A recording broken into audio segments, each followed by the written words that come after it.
Hello, अपना mic बंद रखेंगे सब लोग। ठीक है। सब लोगों को आ जाने दो।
अभी तक सब्जेक्ट समझ में आया नहीं आया?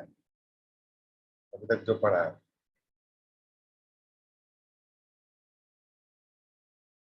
आया ना?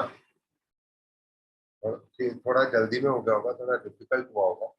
पर देखो, जब तक आप उसे रिपीट करते रहोगे और मैं डाउट क्लियर करता रहूंगा ना, तब तक वो सब्जेक्ट अच्छी तरीके से समझ में आएगा।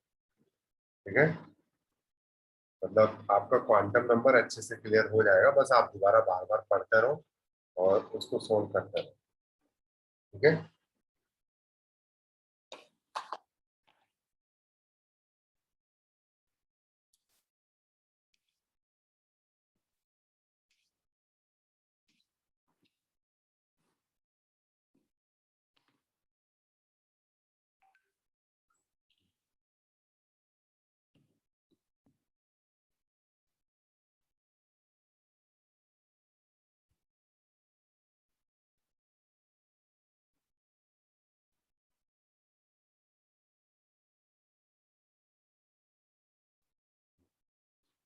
तो हम पेंसिल चार्ज कर लेते हैं।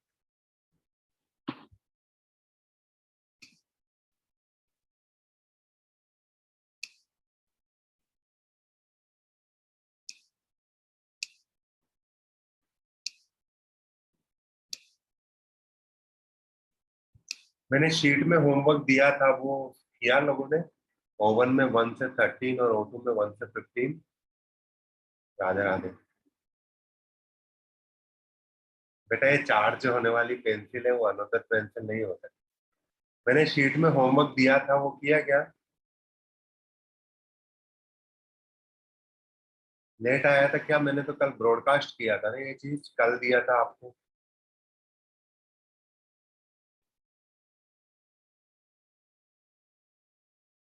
कर लिया ना? जिन लोगों ने नहीं किया है वो दोबारा करना और पूछना, कोई डाउट हो तो मुझसे पूछ लेना इसी। ठीक है।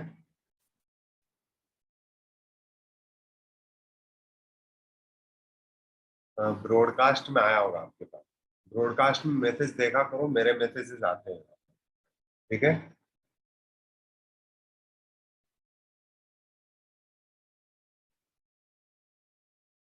ओवन में 1 से लेकर 13 और O2 में 1 से 15।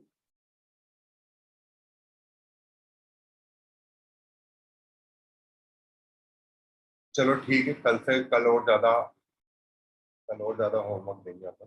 ठीक है।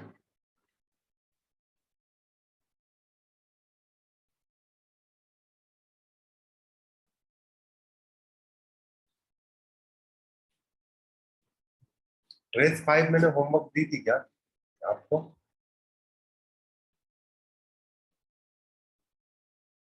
रेस 5 अभी होमवर्क नहीं दी ना। आज अपन उस चीज को देख लेंगे। ठीक है। जो डाउट है वो मुझसे हैंड रेस करें, पूछ ले।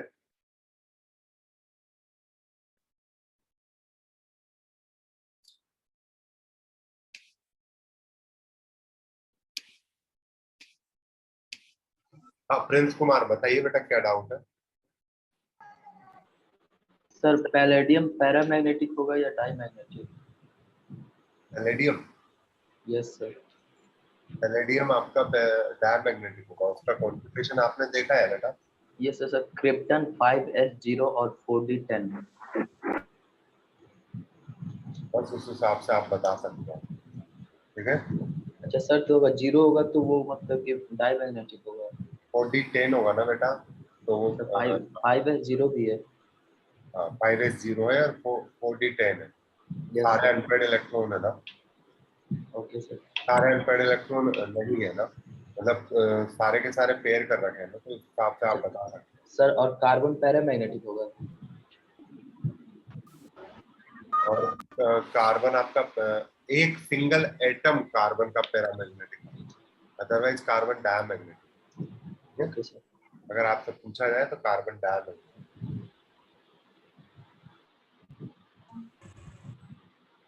अंकित राज, बताइए बेटा क्या डाउट है।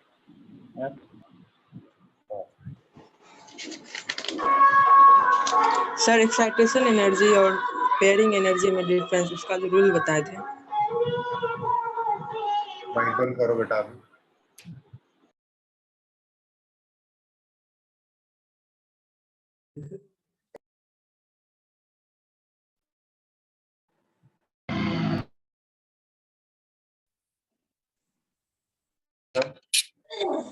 माइक बंद रखो सबके साथ, ठीक है। Yes sir. हाँ, सारी गैसेस सर डायमैग्नेटिक होंगी या बेटा चुप रहो, अभी पैरामैग्नेटिक? सवाल पूछा है, मैं आपका नाम लूंगा जब आप कुछ बताना मुझे। अंकित राज, बताइए बेटा क्या पूछ रहे थे। सर एक्साइटेशन एनर्जी और पेयरिंग एनर्जी में डिफरेंस। एक्साइटेशन एनर्जी होती है जब आपका इलेक्ट्रॉन लोअर एनर्जी ऑर्बिटल से हायर एनर्जी ऑर्बिटल्स में जाता है, ठीक है। और जब पेयरिंग होती है इलेक्ट्रॉन की, तब पेयरिंग एनर्जी होती है।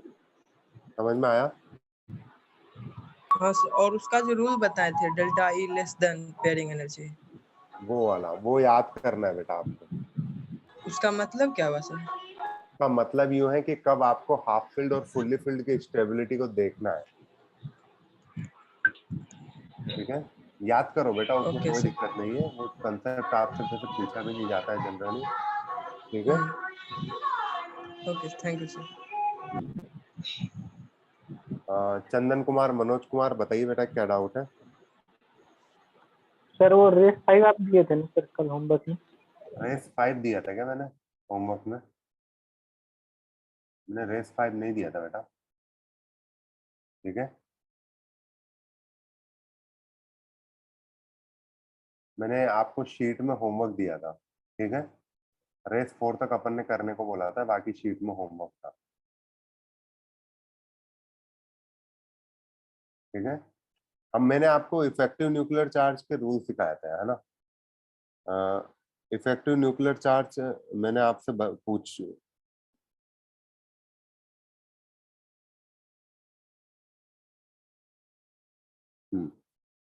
ठीक है। इफेक्टिव न्यूक्लियर चार्ज का मैंने आपसे बोला था कि इसको याद करके आना, ठीक है। किया था आपने स्लेटर रूल्स, ठीक है। ये इफेक्टिव न्यूक्लियर चार्ज का सिग्मा कैलकुलेट करना, ठीक है। अगर जेड किसी अगर हम लोग देखें कि इफेक्टिव न्यूक्लियर चार्ज को अपन जेड इफेक्टिव से बताएं, ठीक है। हाँ, मेरे को समझाने थे ये, ठीक है। अगर इसको जेड इफेक्टिव से बताएं अपन, ठीक है, तो हम लोग जेड इफेक्टिव को लिख सकते हैं जेड माइनस सिग्मा। सिग्मा क्या है? वो इलेक्ट्रॉन और आपके न्यूक्लियस के बीच में जो शील्डिंग लेयर, ठीक है, उस इलेक्ट्रॉन और आपके न्यूक्लियस के बीच में जो शील्डिंग है दूसरा इलेक्ट्रॉन की वजह से, जो उसको रिपेल कर रहे हैं, ठीक है, वो शील्डिंग को आप सिग्मा बोलते हो। उस शील्डिंग कांस्टेंट को ध्यान रखो, वो शील्डिंग कांस्टेंट को आप स्क्रीनिंग कांस्टेंट भी बोलते हो, ठीक है। रूल को चुपचाप एक बार में समझना, अगर कहीं पर भी कंफ्यूजन आया तो आपको याद नहीं होंगे, एक बार में समझो, ठीक है। चुपचाप अभी हैंड लो कर लो, अभी अभी वापिस इसको खत्म करके अपन डाउट सेशन रखते हैं, ठीक है। चुपचाप समझो। अगर नंबर ऑफ इलेक्ट्रॉन्स इंक्रीज करते हैं तो शील्डिंग इंक्रीज करेगी, सिग्मा इंक्रीज करेगी और जेड इफेक्टिव डिक्रीज करेगा। ठीक है, ये ध्यान रखना। अब बताओ स्लेटर रूल्स में, हाँ सिग्मा का यही सिंबल यूज होगा यहाँ पर, ये वाला। ठीक है, अब देखो फर्स्ट रूल लिखो। फर्स्ट आपको कोई भी इलेक्ट्रॉनिक कॉन्फ़िगरेशन लिखना है तो पहले उसको जैसे इलेक्ट्रॉनिक कॉन्फ़िगरेशन एग्जिस्ट करता है वैसे लिखो। फॉर एग्जाम्पल अगर मैं आपको एक सवाल देता हूं यहाँ पर, साइड में एक सवाल से लेना है अपने को। 4s में इलेक्ट्रॉन जो एग्जिस्ट करता है आयरन के 4s में जो इलेक्ट्रॉन एग्जिस्ट करता है उसका जेड इफेक्टिव निकालो, उस पर लगने वाला इफेक्टिव न्यूक्लियर चार्ज निकालो। आप ये सवाल दिमाग में भर के चलो। ठीक है, तो पहले आप क्या करोगे, पहले आप करोगे कि उसका इलेक्ट्रॉनिक कॉन्फ़िगरेशन लिखोगे। किसका? आयरन के लिए निकालना है तो अपन क्या कैल्शियम का इलेक्ट्रॉनिक कॉन्फ़िगरेशन लिखेंगे क्या? नहीं, आयरन का। तो आप पहले आयरन का इलेक्ट्रॉनिक कॉन्फ़िगरेशन लिखोगे। लिख लो यहाँ पर आयरन का इलेक्ट्रॉनिक कॉन्फ़िगरेशन लिख लिया आपने, 1s2 2s2 2p6 3s2 3p6 4s2, ये भरते टाइम है। ठीक है, और 3d10 सॉरी 3d6। ठीक है, अब आपने ये लिखते ही दूसरा कंसेप्ट क्या करना है, इनको अरेंज करना है जैसे ये एग्जिस्ट करेगा। तो आप जानते हो 4s की एनर्जी भरने के बाद ज्यादा हो जाती है 3d से, तो 3d6 पहले आएगा, 3d6 एंड 4s2 ऐसे लिख दिया आपने। अब इसकी ग्रुपिंग करनी है, जैसे आपने ये लिख दिया है ना, ये इस तरीके से आपने लिख दिया। अब इलेक्ट्रॉनिक कॉन्फ़िगरेशन ऐसे लिख दिया जैसे एग्जिस्ट करता है। दूसरा क्या करना है, आपको ग्रुपिंग करनी है। ग्रुपिंग कैसे करनी है? ग्रुपिंग करते टाइम पे शेल वालों को एक साथ रखना है। ये फर्स्ट शेल, ये सेकंड शेल, ये थर्ड शेल और ये फोर्थ शेल। ठीक है, तो फर्स्ट शेल को अपने साथ, ठीक है, और शेल में भी एस और पी को एक साथ रखना है, डी को अलग रखना है, एफ को अलग रखना है। ठीक है, तो 1s 2s 2p same shell का है और एस और पी है तो साथ में रहेगा, सेम शेल का है एस और पी है साथ में रहेगा, डी अलग रहेगा और डी की जगह एफ आता वो भी अलग रहता, फिर 4s है वो अलग ग्रुप बनेगा। तो ये ऐसे ग्रुप बना दो। ठीक है, सबके ग्रुप बना दो। ग्रुप की क्राइटेरिया क्या है, एस और पी साथ में रहेंगे सेम शेल के, सेम शेल के एस और पी साथ में रहेंगे, डी अलग रहेगा, एफ अलग रहेगा, बस सेम शेल के एस और पी साथ में रहेंगे। ठीक है, ग्रुपिंग। ठीक है, ये ग्रुपिंग का लिखो, एस और P comes together over same shell. ठीक है, D form individual group, F form individual group. Individual मतलब अकेला। ठीक है, अब इसके बाद देखो, इसके बाद अगर 4s अगर इलेक्ट्रॉन प्रेजेंट इन एस और पी ग्रुप, पहले आपकी ग्रुपिंग हो गई। अब आपको निकालना है कि अब देखना है कि किस इलेक्ट्रॉन के लिए जेड इफेक्टिव निकालना है। तो मैंने आपसे क्वेश्चन जो दिया था उस क्वेश्चन को आपने सुना हो तो वहां पे मैंने लिखा था 4s इलेक्ट्रॉन ऑफ आयरन। तो 4s का इलेक्ट्रॉन है, तो क्या मुझे आप लोग बताओगे ये ग्रुप ये क्या एस और पी ग्रुप में प्रेजेंट है ये इलेक्ट्रॉन? यस और नो में बताइए। यस, ये इलेक्ट्रॉन 4s एस और पी वाले ग्रुप में प्रेजेंट है। ठीक है, ये देखो यहां पर ये एस और पी वाले ग्रुप में प्रेजेंट है। अब उसकी क्या गलती है कि उस ग्रुप में केवल एस ही है, पी नहीं है। ठीक है, तो यहां पर ये इलेक्ट्रॉन प्रेजेंट है, इस इलेक्ट्रॉन के लिए जेड इफेक्टिव निकालना है, इनमें प्रेजेंट इलेक्ट्रॉन के लिए जेड इफेक्टिव निकालना है। तो आप क्या करोगे,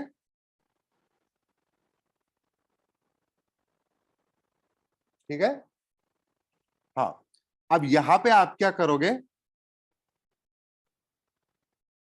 एक चीज देखना,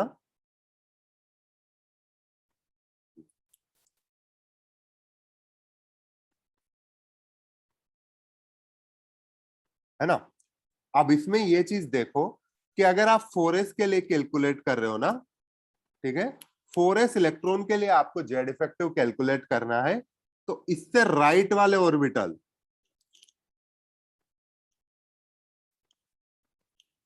राइट वाले ऑर्बिटल या राइट वाले ग्रुप?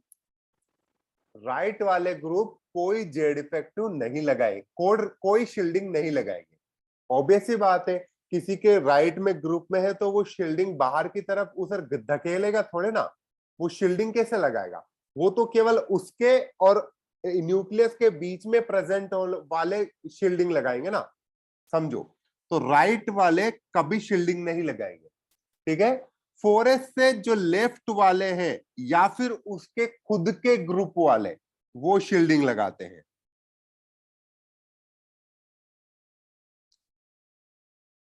समझे? ये चीज समझ में आई?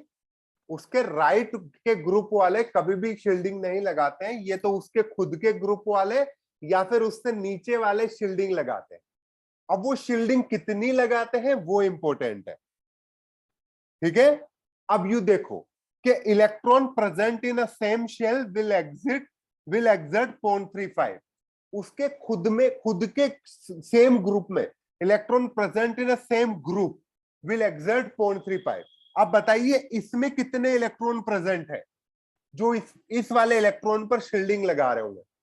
4s वाले इलेक्ट्रॉन पर 4s में कितने इलेक्ट्रॉन है जो शील्डिंग लगा रहे होंगे?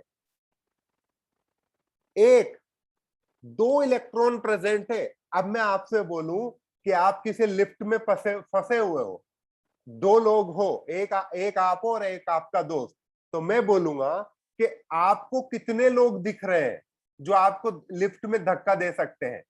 आप खुद को धक्का नहीं दोगे, आपको केवल एक जना है जो धक्का देगा।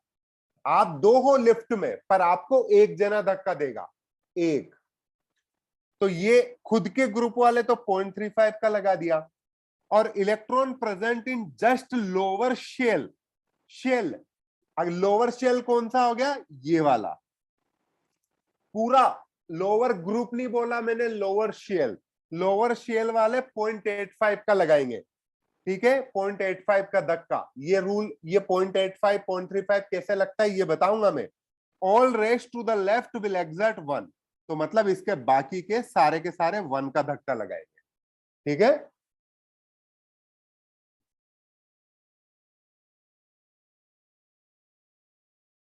अगर यही इलेक्ट्रॉन 1s में प्रेजेंट होता ना, तो जो उसके खुद के धक्का लगा रहे होते हैं वो 0.3 का लगा रहे होते हैं 0.35 की जगह, ठीक है। फैक्टर क्या है? खुद के ग्रुप में तो 0.35, उससे नीचे वाली शेल में 0.85 और उससे बचे हुए नीचे की तरफ वो 1। खुद के, मेरे साथ रिपीट करो, खुद के ग्रुप में 0.35, उसके नीचे वाले शेल में 0.85 और उससे नीचे वाला 1, ठीक है। हाँ, तो अब इसको देखो यहां पर,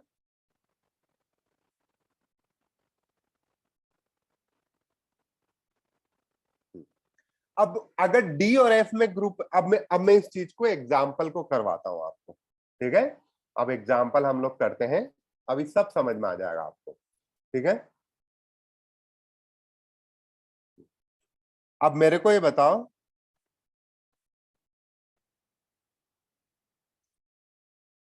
calculate Z effective for electron present in 4s। ये सवाल है अपना, सुनना इसको कैसे, ये दोबारा सुनना, इसको कैसे किया। ये चीज तो आपने छापी होगी ना क्लास में, ठीक है। इसको देखो, इलेक्ट्रॉनिक कॉन्फ़िगरेशन आयरन का कैसे लिखोगे बताइए, बताओ।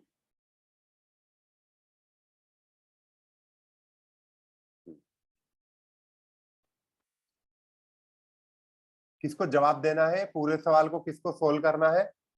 कोई है अपना हैंड रेस करेगा, बताइए।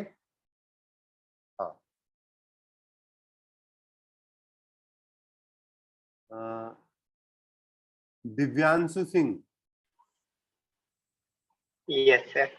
बताइए बेटा, अब कैसे करेंगे? सर सबसे पहले हम लोग, अगर हमें 4s का आयरन का निकालना है तो सबसे पहले आयरन का इलेक्ट्रॉनिक कॉन्फ़िगरेशन है। क्या होगा इलेक्ट्रॉनिक कॉन्फ़िगरेशन, बताइए बेटा। 1s2 हाँ 2s2 जल्दी जल्दी बोलो। 3 हाँ 3s2 3p6 3d6 4s2। बहुत बढ़िया। 3d6 पहले 4s2 फिल होगा, फिर 3d6, फिर अरेंज कर देंगे उसको, ठीक है। Yes sir. हाँ अब ग्रुपिंग कैसे करेंगे बताइए। सर 1s2 का अलग ग्रुप होगा क्योंकि वो शेल नंबर अलग है। हाँ उसके बाद एस और 2s2 पी एंड का एक 2p6 ग्रुप का होता एक। है, इसे याद रखो, एस और पी का एक ग्रुप होता है अगर उनका शेल नंबर एक है, ठीक है। अब बताइए फिर। Yes sir. Sir 2s2 and 2p6 एक ग्रुप में होंगे। Very good. क्यों होंगे? क्योंकि उसके बाद 3 सर बताइए, क्योंकि s एंड p एक ग्रुप में होते हैं और वो सेम शेल के हैं। अगर सेम शेल के हैं तो, ठीक है। फिर यस 3s2 3p6, देन फिर 3d6 3d6, अलग ग्रुप में होगा। फिर 4s2, ठीक है। Yes sir. अब बताइए, क्या यस 3d6 पहले लिखना जरूरी है, 4s2 बाद में? हाँ, शेल इंक्रीजिंग शेल नंबर में लिखना जरूरी है। अब बताइए, अपने को यस निकालना इसका, तो क्या इसके राइट साइड पे कोई है? No sir. ठीक है बेटा, अब आप अब चुप रहो, अब मैं किसी दूसरे से पूछता हूँ। कार्तिकेय गुप्ता, बताइए बेटा। Yes sir. हाँ 4s2 के राइट साइड पे कोई है? सर सर राइट साइड पे अब कोई सा भी नहीं है, तो इसका वाला जो कोई सा भी नहीं है, शील्डिंग ठीक है। 0 होगा। तो इसके राइट साइड में मान लो W राइट साइड वाला इलेक्ट्रॉन की वजह से शील्डिंग 0 होगा, ठीक है। इसको बोल देता हूँ, ठीक है, W। खुद के इलेक्ट्रॉन की वजह से कोई शील्डिंग हो गया क्या? खुद के ग्रुप वालों की वजह से? यस सर 0.35 होगा। कितने इलेक्ट्रॉन लगा रहे हैं? एक ही सर। Very good. उसके अंदर, उसके नीचे वाला कुछ लगेगा क्या? यस सर उसके उसके नीचे वाला लगेगा 0.85 और कितने? उसमें हाँ 2 है, नहीं कि, 8 है। कितने हैं देख लो बेटा, और देख लो ढंग से, कितने इलेक्ट्रॉन है? और सर 3 इलेक्ट्रॉन 6 है। है। बेटा देखो, नीचे वाला शेल बोला था मैंने, यस याद हो अच्छा तो। Yes sir. Lower, just lower shell, lower group नहीं, लोअर शेल, ठीक है। खुद का तो ग्रुप काउंट होगा, लोअर शेल काउंट होगा, ठीक है। और इसका यस सर। बताइए फिर बाकी बच्चों का 1। सर जो उसका वाला वो टोटल में वो जो कंट्रीब्यूशन होगा 1 होगा और ये टोटल में इससे क्या कितना? होगा, सिग्मा कैलकुलेशन हो गया। अब जेड माइनस सिग्मा आपका जेड इफेक्टिव आ गया, आ गया बेटा, ठीक है। अब मुझे बताओ last electron, Rajveer, Rajveer, yes sir. Last electron of the iron, बताओ। लास्ट इलेक्ट्रॉन आयरन का कहां जाता है? हाँ सर 4s दोबारा ट्राई करो आरुष शर्मा, डोंट वरी बेटा, दोबारा ट्राई करो। बताओ कहां जाता है इलेक्ट्रॉन, लास्ट इलेक्ट्रॉन? 4s में। सोच लो, भरते टाइम कहां भरते हो last electron? Yes sir 3d में 1s2 भरो भरो, 1s2 2s2 2p6 3s2 3p6 4s2 and 6। 3d6। तो आपने लास्ट इलेक्ट्रॉन यहां भरा, तो आप क्या करोगे, 3d6 एंड 4s2। तो आपको इस वाले के लिए निकालना है, ठीक है। Calculate Z effective for last electron of, calculate sigma for last electron of iron, ठीक है बेटा। Yes sir. अब बताइए, राइट साइड पे कोई है ग्रुप? अब इनका ग्रुप बनाइए पहले तो, बताओ ग्रुप में क्या होगा। सब लोग सीखो, ग्रुप बनाओ। 1s2 एक अकेला आ जाएगा। हाँ फिर? s और p का एक आ जाएगा 2s2 और 2p6 का। ठीक है फिर? 3s2 और 3p6 का एक आ जाएगा। फिर 3d6 का एक आ जाएगा और फिर बाद में 4s2 का एक आ जाएगा। वेरी गुड, ठीक है। अब अपना माइक बंद कर लो। आदित्य अग्रवाल, अपना हैंड रेस करो बेटा। हाँ ये रहा, बताइए। अब बताइए कि इसमें अगर इसका कैलकुलेट करना है तो क्या लिखेंगे यहाँ पर, बताइए। सिग्मा कैलकुलेट करना है तो यहाँ क्या लिखेंगे, बताइए। सर यही वाली चीज समझ में नहीं आई थी मेरे को। बताओ, पेशेंस के साथ बताओ, बताओ। मैंने क्या लिखा हुआ है, 3D जब इलेक्ट्रॉन डी या एफ में प्रेजेंट हो तो मैंने रूल क्या लिखे हुए हैं, बताइए। सर रूल्स लिखे हुए हैं अपने, electrons present in right side of group does not exert any influence. ठीक है, इसके राइट साइड के ग्रुप के एग्जर्ट नहीं करेंगे, तो 2 इलेक्ट्रॉन है, 2 का फैक्टर 0। ठीक है, और बताइए। And sir, the second rule is the other electrons present in same group will exert 0.35. ठीक है, यहाँ पर कितना हो गया, कितने इलेक्ट्रॉन है सेम ग्रुप में? तो इसमें है अपने एक। सेम ग्रुप में कितने इलेक्ट्रॉन लग रहे हैं आपको? सर इसमें सॉरी सॉरी सॉरी 5। 5 इंटू 0.35। ठीक है, फिर क्या रूल था बाकी सबके लिए? All the group to the left will exert 1. 1, very good. 1 कितने into हुए? 14. 1 into 14. 18 इंटू 1। काउंट तो ढंग से करो बेटा, पेशेंस के साथ में, गलती हो जाएगी। सिग्मा कैलकुलेट हुआ? क्या ये सबको समझ में आया? सर सर इसे जो ऊपर वाला क्वेश्चन था ना, उसमें 0 into W का मतलब क्या था इसमें? 0 इंटू डब्ल्यू मतलब राइट साइड पे कोई भी नहीं है। ओके। 0 इंटू 0 आएगा, राइट साइड पे कोई भी ग्रुप नहीं। ठीक है, थैंक यू सर। हाँ। क्या अभी भी समझ में नहीं आया क्या आप लोगों को? ये रूल है, आपने रूल याद नहीं की यार। आप लोग है ना बिल्कुल भी मेहनत नहीं करते यार, मुझे ये परम सिद्ध हो गया है, मतलब ये बिल्कुल भी याद नहीं किया है ना। मैंने ये लिखा हुआ है, all the group to the left will exert 1 factor और other electron present in the same group will exert 0.35। All the group to the left exert 1 factor. किसके लिए? जब इलेक्ट्रॉन डी और एफ शेल में हो। ठीक है,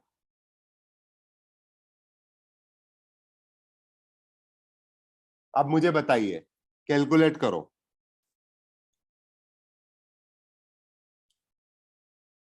Z effective for 11th electron of iron, बताओ, लिखो, ट्राई करो खुद से, लिखो लिखो, ट्राई करो, ट्राई करो।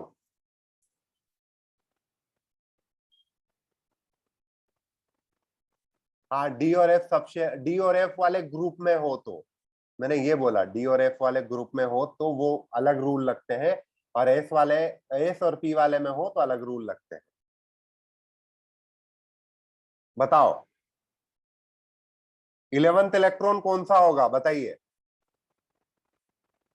1s2, पहले क्या लिखोगे? 1s2, 2s2, 2p6, 3s2। ये वेरी गुड, 3s में इलेक्ट्रॉन जो आएगा वो 11th आएगा। 3p6, 3d6, 4s2। ठीक है, ग्रुप कर लिया आपने, ऐसे ग्रुप बना लिए, ग्रुप बन गए। इस ग्रुप से राइट वाले ग्रुप का तो कुछ भी नहीं लगेगा, मतलब 8 इंटू 0। ठीक है, इस ग्रुप में कितने प्रेजेंट है? अब इसमें काउंट होंगे, देखो सेम ग्रुप में, इसमें देखो 3s आ रहा है आपका, इसमें 3p भी साथ आ रहा है। तो मैंने आपसे एग्जैक्ट रूल क्या पढ़ा बोला था? सेम ग्रुप में प्रेजेंट 6 और 2 8, 8 मतलब 8 में से 7 इलेक्ट्रॉन उनको रिपल्शन लगा रहे होंगे।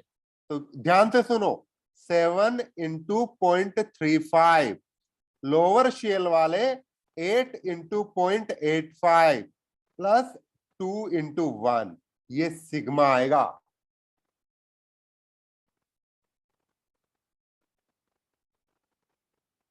पांच पांच,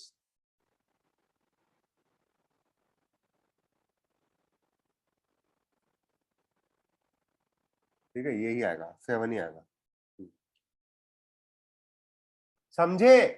दोबारा ट्राई करो, दिमाग का फोकस लगाओ, मैंने रूल को पढ़ो, रूल्स को देखो, भले ही पेज फाड़ के साइड में रख लो उसको, पर देखते रहो आप उसको। 7 ही है बेटा, 5 नहीं है।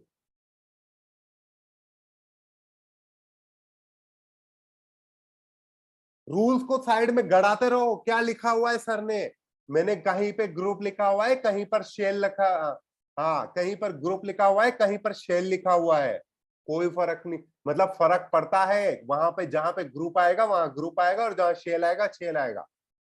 ये 7 कैसे आया? 8 इलेक्ट्रॉन है इस ग्रुप में, 8 में से किसी एक पर बाकी लोग कितना लगा रहे होंगे, तो बाकी लोग तो केवल 7 होंगे ना, तो 7 इंटू 0.35, उसको छोड़ के बाकी रेस्ट उस पर लगा रहे होंगे ना फिर, रिपल्शन।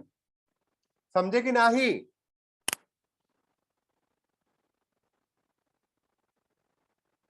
ऊपर वाले में अलग रूल है, जब डी और एफ में होता है तब अलग रूल है।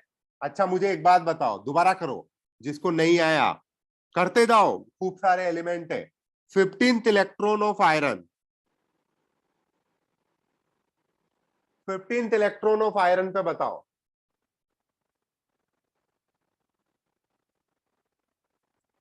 फिफ्टींथ इलेक्ट्रॉन ऑफ आयरन बताइए, लिखो 1s2 2s2 2p6 3s2 3p, यहां आएगा 12 यहां पर, ठीक है, यहां वाला आएगा।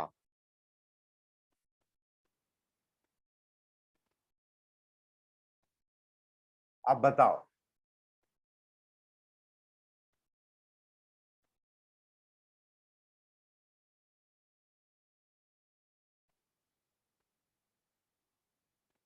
ठीक है, सेम आएगा।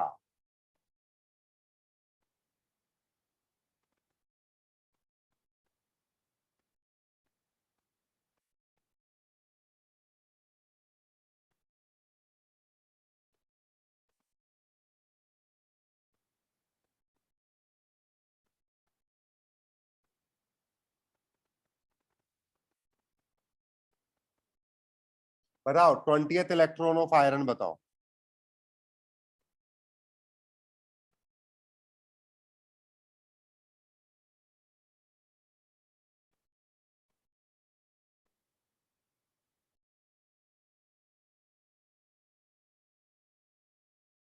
बताओ 20th इलेक्ट्रॉन कहां जाएगा आयरन का?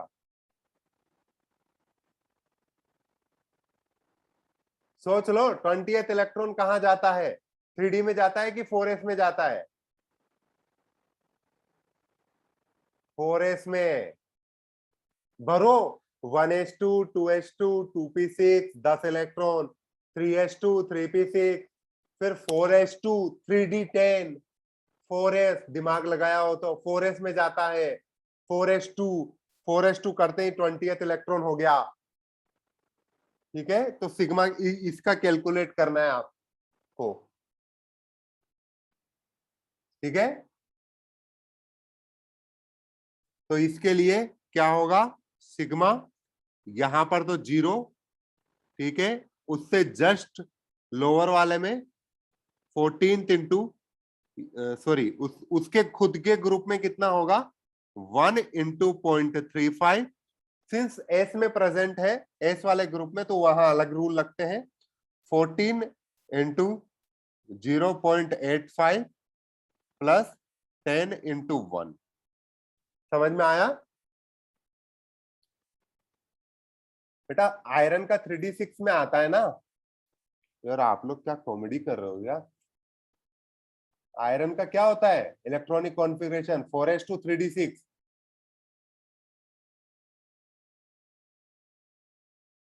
करते हैं पूरा कैलकुलेट कर लो अपने हिसाब से, इतनी कैलकुलेशन तो आपको आती होगी ना।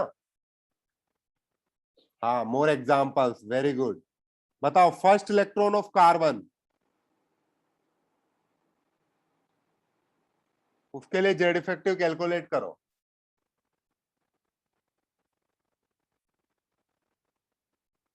भरते टाइम कैसे इलेक्ट्रॉन भरते हो वो देखो, 20th पूछा है 15th पूछा है, तो भरते टाइम जैसे भरते हो, बाद में भरने के बाद में वो अपने आप में रीअरेंज कैसे हो जाते हैं वो अलग बात।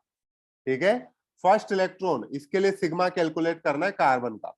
इलेक्ट्रॉनिक कॉन्फ़िगरेशन होगा 1s2 2s2 2p2। तो बताइए फर्स्ट इलेक्ट्रॉन यहां गया, इसकी ग्रुपिंग करी अपन ने, तो ये हो गया 1s2 2s2 2p2। यहां पर कैलकुलेट करना है तो इससे राइट हैंड वालों का कोई मतलब नहीं होता। ठीक है, 1s की बात कर रहे हैं तो यहां पर 0.3 इंटू 1 हो जाएगा सिग्मा की वैल्यू, क्योंकि जब 1s की बात करते हैं तो फैक्टर 0.35 की जगह 0.3 लगता है। ये रूल अपन ने लिखा था। ठीक है, for 1s then factor is 0.3 instead of 0.35। ठीक है, समझ में आया? अभी सब एग्जाम्पल करते जाओ, डाउट वगैरह सब क्लियर हो जाएंगे आपके। ठीक है, मुझे बताइए अब क्रोमियम 3+ के लास्ट इलेक्ट्रॉन के लिए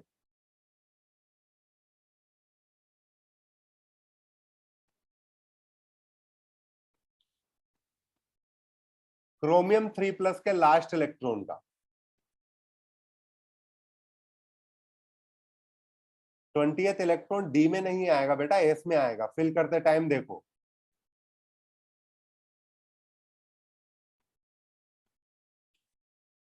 क्रोमियम 3+ का देखो लास्ट इलेक्ट्रॉन। स्पेशल केस यही था, आपको नोट नहीं किया क्या आपने? जब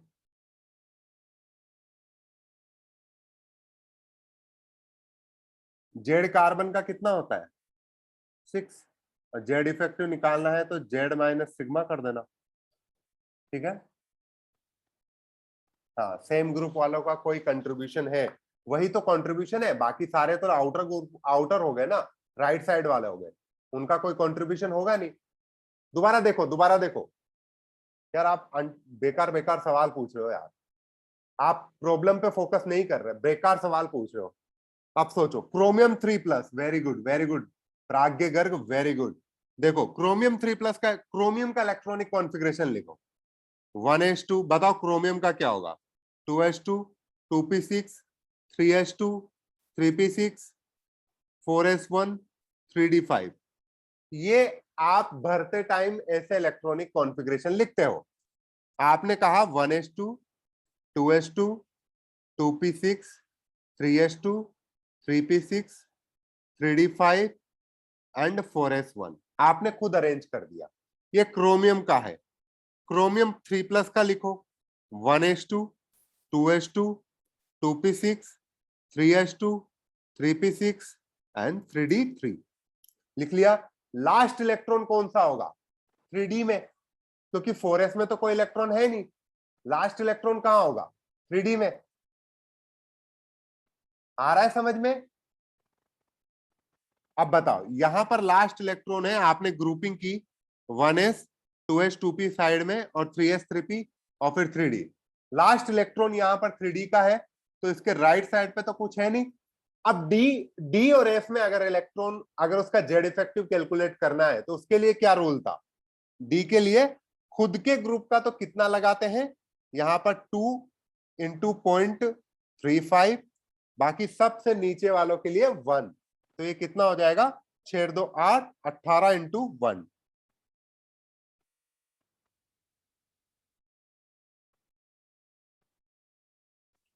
सॉरी, यहां पर ये आ जाएगा सिग्मा की वैल्यू।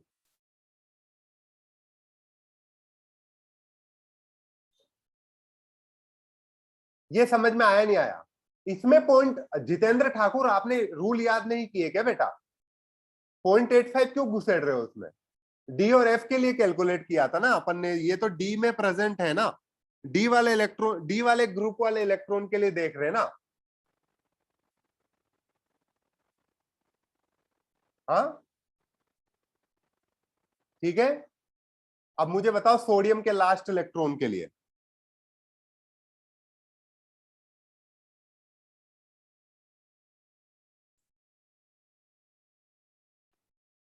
बताओ सोडियम के लास्ट इलेक्ट्रॉन के लिए। सोडियम का लिखो 1s2 2s2 2p6 3s1। Last electron कहाँ आएगा? 3s में। ग्रुपिंग करो, ग्रुपिंग कर दी। अब बताओ, अब क्या 3s में एक ही इलेक्ट्रॉन है, क्या वो खुद पे शील्डिंग लगाएगा? 3s1 में एक ही इलेक्ट्रॉन है, क्या यहां पर शील्डिंग लगाएगा? नहीं, यहां पर क्या लिखोगे? 0 इंटू 0.35, ठीक है। और उससे नीचे वाले शेल में जितने भी प्रेजेंट है उनका लगेगा 0.85। क्योंकि 0.85 क्यों लगा? क्योंकि एस और पी में आपका इलेक्ट्रॉन प्रेजेंट है। फिर आएगा 2 इंटू 1, ठीक है, ये सिग्मा हो गया। 2 इंटू 1 बेटा, 1 नहीं आएगा केवल, ठीक है, 2 इंटू 1। हर्ष राजपूत,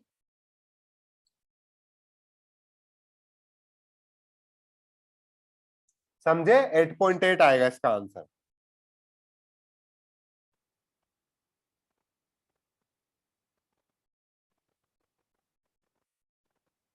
ठीक है, खुद से ट्राई करना, खुद से ट्राई करना।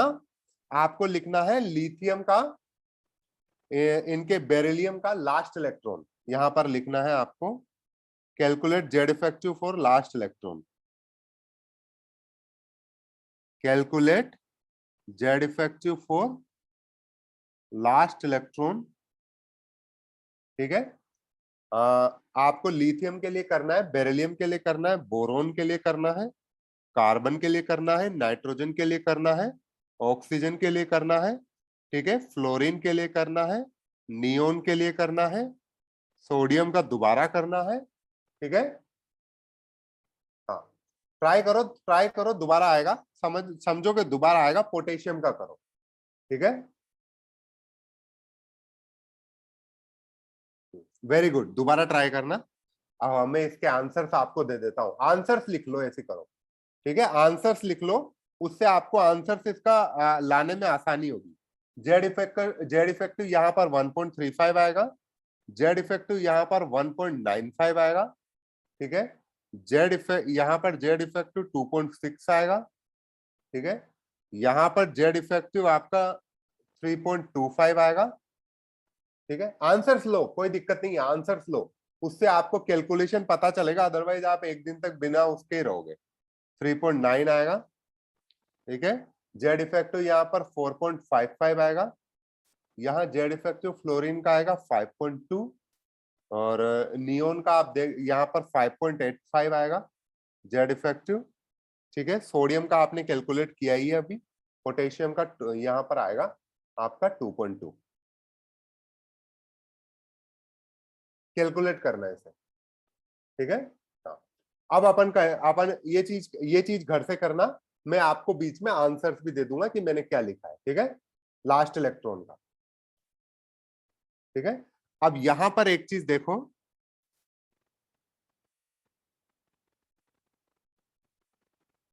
जेड इफेक्टिव कैलकुलेशन में एक चीज ध्यान रखो कि आपका ये तो स्लेटर रूल था, ठीक है। स्लेटर रूल क्या है? It is a Slater rule अपन ने यूज किया, यहां पर वी हैव यूज्ड, ठीक है, स्लेटर रूल फॉर कैलकुलेशन। हमने क्या किया? Calculation of sigma, shielding constant या स्क्रीनिंग कांस्टेंट को कैलकुलेट करने के लिए अपन ने स्लेटर रूल का यूज किया, ठीक है। It is one of the method, ठीक है, और कई सारे मेथड है जिससे ये सिग्मा मोर एक्यूरेटली कैलकुलेट किया जा सकता है, ठीक है। आपको ये ध्यान रखना है, शील्डिंग पावर अगर आपसे पूछा जाए एस, पी, डी और एफ में शील्डिंग पावर का कंपैरिजन आपसे पूछा जाए, तो आप बताओगे एस का ज्यादा होगा, पी का उससे कम होगा, डी का उससे कम और एफ का उससे कम। शील्डिंग पावर का, शील्डिंग पावर, स्क्रीनिंग पावर या penetration power?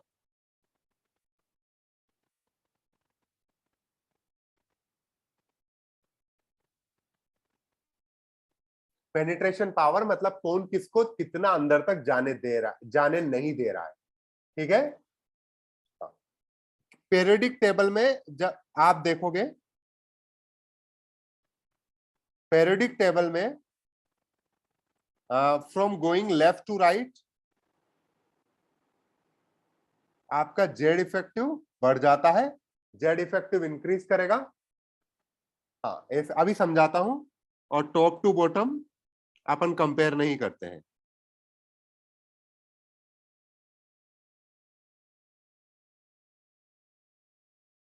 Top to bottom अपन जेड इफेक्टिव को कंपेयर नहीं करेंगे, left to right Z effective बढ़ेगा, बस आपको ये ध्यान रखना है, ठीक है। डी ब्लॉक में आप देखोगे,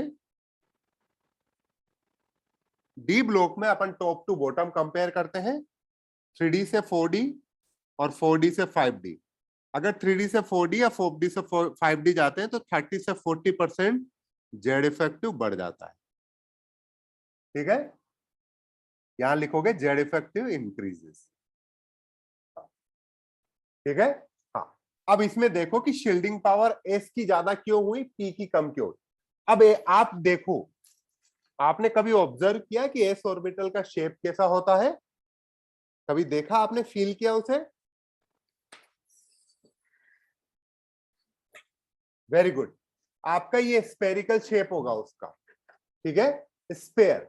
तो अब बताओ, अब अगर उसका स्पेरिकल शेप है तो वो बाहर वाले इलेक्ट्रॉन को चारों तरफ से अच्छे से कवर करेगा, मतलब अंदर वाले न्यूक्लियस को बाहर वाले इलेक्ट्रॉन से प्रोटेक्शन अच्छी तरीके से मिलेगी नहीं मिलेगी? चारों तरफ से घेर रखा है, ठीक है। अगर पी ऑर्बिटल होगा तो पी ऑर्बिटल कैसे होते हैं? किसी डायरेक्शन में होते हैं। आपके पी ऑर्बिटल होते हैं किसी एक डायरेक्शन में, दूसरा इधर की डायरेक्शन में होगा, तो इनको प्रोटेक्शन इतने इतने एरिया में मिलेगी, डंबल शेप में। स्पेरिकल शेप में सब तरह से प्रोटेक्शन है, इधर डंबल डंबल शेप है, ठीक है।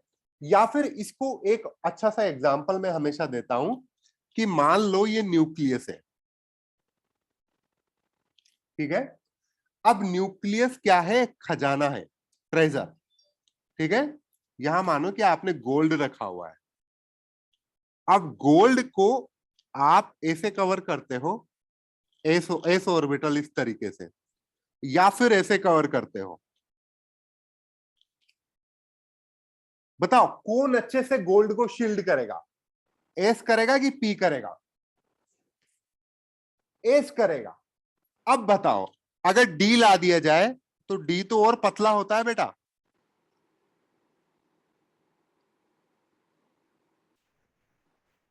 अब पी अच्छे से करेगा कि डी अच्छे से करेगा?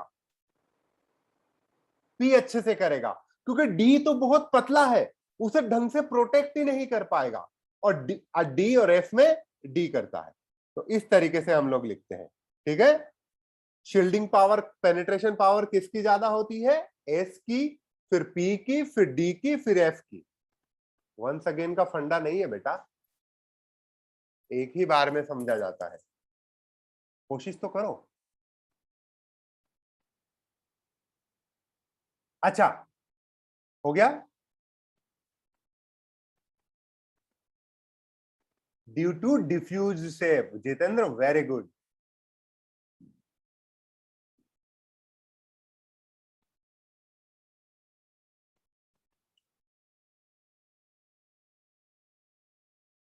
आज अपना क्वांटम नंबर की थ्योरी खत्म हो चुकी है, ठीक है। क्वांटम नंबर की थ्योरी खत्म हो चुकी है। O1, O2 और S1, S2 कंप्लीट करके ले आना कल की क्लास में,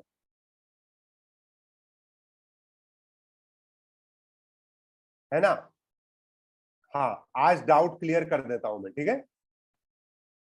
जो भी डाउट आएंगे अपन क्लियर कर लेते हैं, ठीक है। जो भी डाउट है आपको अपने हैंड रेस करो, डाउट क्लियर कर लेते हैं अपन, ठीक है। मैं लो कर दिए सारे हैंड, जिन जिन को डाउट है वो अपना हैंड रेस करें, ठीक है। अपन डाउट क्लियर कर लेते हैं। सबने लिख लिया है?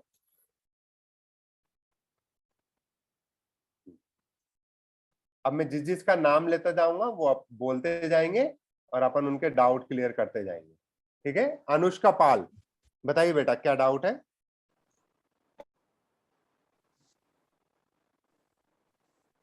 अनुष्का पाल, जिसका नाम ले रहा हूं केयरफुली, टाइम वेस्ट ना करते हुए जल्दी से बोले। हर्ष राजपूत, बताइए बेटा क्या डाउट है? सर CA क्रोमियम +3 का समझ में नहीं आया था, ये कैसे हुआ? मुझे बताओ इलेक्ट्रॉनिक कॉन्फ़िगरेशन क्या होगा क्रोमियम +3 का? 1s2 2s 2s2 2p6 3s2 3s2 3p6 3d 6 4s2 3d5 4s 3d5 4s 1। ठीक है, +3 निकाल दिया तो एक एच से निकाल दिया, 2d से निकाल दिया तो 3d3 आ गया आपके। Yes sir. बताओ लास्ट इलेक्ट्रॉन कहाँ है यहाँ पे? 3d में। वेरी गुड, ग्रुपिंग करो इसकी, क्या होगी ग्रुपिंग? सर 1s2 हाँ 2s2 2p6 ठीक है, 3s2 3p6 और जल्दी जल्दी And करो 3p काम अपने पास, जल्दी जल्दी फुर्ती दिमाग लगाओ, बताओ। सर। हाँ बोलो, कहाँ का निकालना है अपने को? 3D में निकालना है, ठीक है। Yes sir. अब बताओ फिर। सर इसमें 3d का आएगा 2 मल्टीप्लाई बाय 0.35। ठीक है, फिर उसके बाद 8 मल्टीप्लाई बाय 8.5 क्यों नहीं आएगा सर? आपने डी ऑर्बिटल डी में डी ग्रुप में प्रेजेंट होता है, तो आपने कौन से रूल पढ़े थे जब डी में प्रेजेंट होता है? तब रूल में क्या लिखा हुआ है? आपने रूल याद नहीं किए बेटा? Sir for electron present in group of D subset. No sir. बस वही बात है, पढ़ो दोबारा रूल में क्या लिखा हुआ है, जल्दी पढ़ो। For electron present in group of D subshell or F subshell, electron present right side of group does not exert any हाँ, influence. ये जल्दी जल्दी पढ़ो, वो तो ठीक है। फिर All the rest to left will exert one of the contribution. ठीक है, यही लिखा हुआ है Yes sir. वहाँ ये सेम ग्रुप में प्रेजेंट 0.35 लिखा हुआ है, और लेफ्ट वाले में कितना लिखा हुआ है? कोई और बताएगा मुझे? शुभम कुमार जायसवाल, बताइए बेटा इसमें क्या लगता है लेफ्ट वालों का?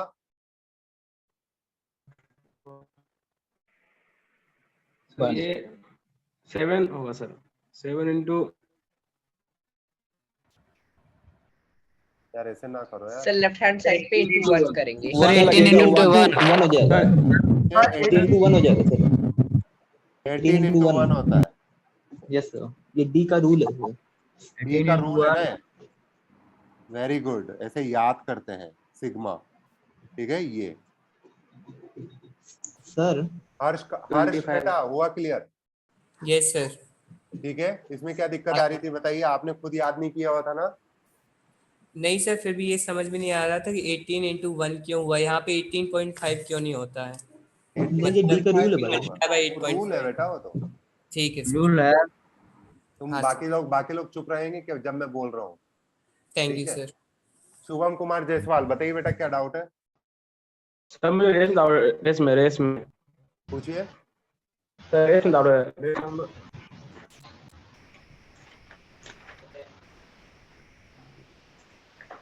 पूर्ति करो,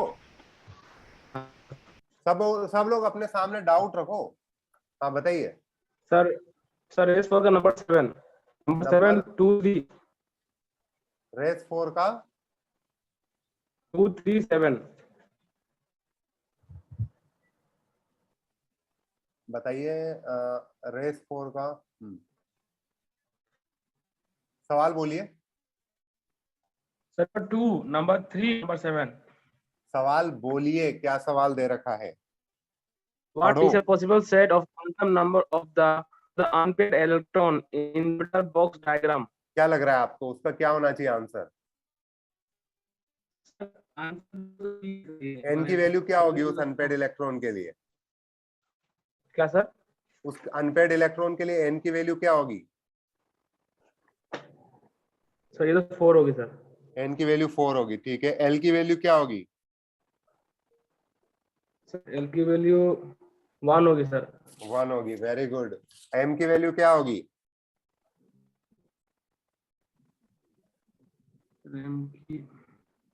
सर ये एम की थोड़ा डाउट है सर। वेरी गुड, नहीं कैसे, वेरी गुड, डाउट है, बहुत बढ़िया। एमएस की भी डाउट है, केवल आपको n = 4 l = 1 पता है।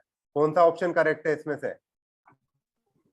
Sir number C, option C और डी तो सर रॉन्ग देख होगा लो सर। बेटा, सीओडी सर तो ऑप्शन कहीं बी आगे, सीओडी तो कहीं लगी नहीं रे, केवल बी हाँ ऑप्शन सर, करेक्ट है।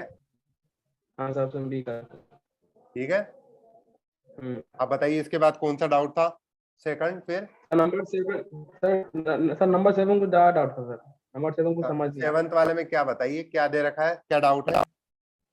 Select set of quantum number which is possible for maximum number of electron in an atom. ठीक है, बताइए बताइए n इक्वल्स टू कौन से वाले में डाउट है? नंबर 7 कुछ समझ नहीं नंबर 7 में। उसमें पूछ क्या रहा है आपसे वो?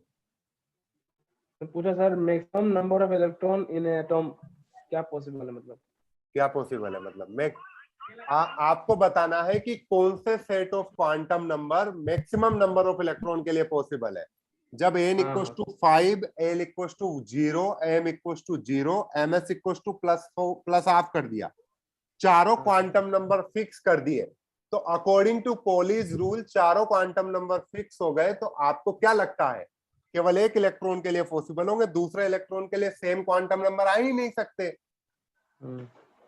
इसमें एक इलेक्ट्रॉन के लिए बी वाला देखो, n equals to 5, l equals to 2 और m इक्वल्स टू 0, ये किसके क्वांटम नंबर है बताइए? सर ये मैं अगर ये बोलूं कि मैं अगर आपसे ये बोलूं कि आप भारत देश में राजस्थान के कोटा में रहते हैं, तो आपको क्या डिफाइन किया मैंने? शहर में इतने सारे घर होंगे कि आप कहीं पर भी रह सकते हो। इसने वही तो किया, इसने केवल ऑर्बिटल की लोकेशन दी, इसमें इलेक्ट्रॉन का स्पिन थोड़े ना दी है कि प्लस हाफ होगा कि माइनस हाफ होगा। अब ऑर्बिटल में तो 2 इलेक्ट्रॉन होते हैं, दोनों में से कोई सा भी हो सकता है। ठीक है, अब सी वाला देखो, n equals to 3, m equals to 0, ms equals to minus half, बताओ ये किसके लिए दिया? इसमें आपका ऑर्बिटल का ओरिएंटेशन तो डिफाइन किया, पर इसमें आपका सबशेल डिफाइन नहीं किया बेटा। जी सर। अब डी वाले में देखो, डी वाले में तो और बड़ी बात कर दी, n equals to 5, m equals to 0, ms equals to plus half, तो इसमें तो और ज्यादा सबशेल आएंगे बेटा, 0, 1, 2, 3, 4, तो जो और ज्यादा इलेक्ट्रॉन होंगे नहीं होंगे? हाँ सर। अब बताइए 7th के बाद सर इसमें टोटल कितना इलेक्ट्रॉन्स होगा? 5 सर, कैसे होगा? वो पकौड़ी खिला दूं मैं आपको इस चीज में। सर एक ऑर्बिटल में तो 2 इलेक्ट्रॉन होता है ना? एक में 2 होता है, पर उसमें ms आपको देखो प्लस हाफ भी तो दिया हुआ है। बेटा चैलेंज लिया करो, आपको ग्रोथ करनी है ना, तो चैलेंज लो कि मैं कैलकुलेट करता हूँ, समझे? बताइए शुभम, इसके बाद कौन सा डाउट था? सर आपने वो होमवर्क दिया था सर, तीन आंसर ना, तो sir number 2 total number of electron n by lm into l into m minus minimum l not m equal to 0। ये वाला क्वेश्चन मेरा भी डाउट है। हाँ मेरा भी अपलोड कर दिया सर ने, समझ नहीं कर दिया है मैंने। अब बताओ ये 2 वैल्यू आ रही थी आपके? जी सर। दोनों में से मिनिमम कौन है? मिनिमम सर ये 2 वाले, तो 2 वाले इलेक्ट्रॉन काउंट कर लेते हैं।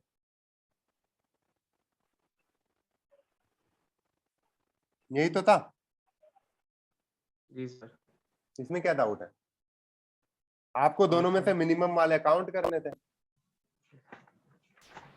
सर अब नहीं है सर। ये सर अब आ गया, थैंक यू। अब चंदन कुमार, मनोज कुमार। Hello sir. हाँ बताइए बेटा। सर वो 3d6 और 4s2 वो मतलब एक्सचेंज कैसे हो गया?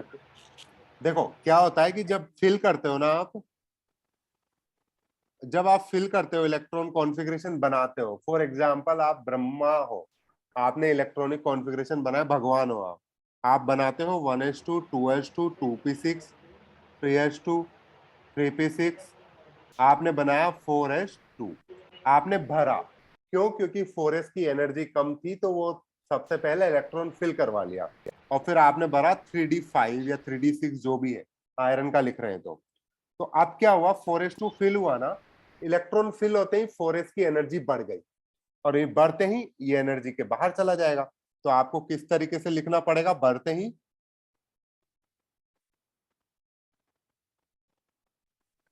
सर फिर सारा मतलब कि जो करेंगे उसमें भी वैसे ही होगा क्या? सब में देखो, मैंने डिब्बे वो आपको ऑर्बिटल बॉक्स डायग्राम में सब में ऐसे लिख के दिया होगा, है ना? आप 3d5 4s1 लिखते हो, ठीक है? लिखने में आप लिख सकते हो, 4s2 पहले लिख लिया आपने, 3d6, कोई दिक्कत नहीं है, ठीक है? पर आपको पता होना फिर तो चाहिए कि क्वेश्चन रॉन्ग हो जाएगा ना सर, क्या, मतलब कि आंसर रॉन्ग हो जाएगा हमारा। नहीं कोई आंसर रॉन्ग नहीं होगा, पर आपको पता होना चाहिए कि पहले इलेक्ट्रॉन कहां से निकलता है, जेड इफेक्टिव में क्या क्या ध्यान रखना पड़ता है, किस तरीके से अरेंजमेंट होना चाहिए, ये सब चीजें ध्यान रखनी पड़ेगी। इससे जेड इफेक्टिव चेंज हो जाएगा ना सर? हाँ, वही तो बोल रहे इससे जेड इफेक्टिव चेंज हो जाएगा ना सर? अरे भैया, जेड इफेक्टिव के टाइम पे रूल भी तो लगते हैं कि इनको इंक्रीजिंग शेल नंबर में करना चाहिए। आप ऐसे कैसे पटक के थोड़ा ना लिख लोगे, वहां पे रूल भी तो होता है कि इंक्रीजिंग शेल नंबर में भी होने चाहिए इनका सारा का सारा अरेंजमेंट, ठीक है? Thank you sir. हाँ ओके। और सर अगर वो 4s1 होगा तो फिर वो भी लास्ट में आएगा क्या? क्या 4s1 भी शिफ्ट होके बाहर चला जाएगा? फिल पहले हुआ, वो फिल पहले हुआ, पर शिफ्ट होके बाद बाहर की तरफ चला जाएगा। अगर मैं आपसे ये बोलूं क्रोमियम में 19th इलेक्ट्रॉन कौन सा है, तो आप बोलोगे बताओ कौन सा है? सर वो लास्ट वाला। मेरे को नहीं पता लास्ट वाला, मैंने ये लास्ट वाला नहीं पूछा है, लास्ट वाला दूसरा होगा। बताओ 19th इलेक्ट्रॉन कौन सा है? 4s1। 4s1, ठीक है? हाँ ध्यान सर। रखना है, पर एनर्जी में सबसे ज्यादा भी 4s1 ही है, नहीं ना समझे? नहीं समझे सर। एनर्जी में सबसे ज्यादा भी 4s1 है, क्योंकि वो एनर्जी बढ़ गई उसकी। सर उसका तो एक्सेप्शन है ना सर? इलेक्ट्रॉनिक कॉन्फ़िगरेशन में एक्सेप्शन है, मैं तो वो बता रहा हूं एनर्जी के टर्म्स में। ट्राई करना, इसको होगा, डिफिकल्ट है आपके लिए नो डाउट। ईशुराज बताइए बेटा क्या डाउट है? ईशुराज बताइए बेटा क्या डाउट है? किसी का माइक ऑन हो तो बंद कर ले, ठीक है?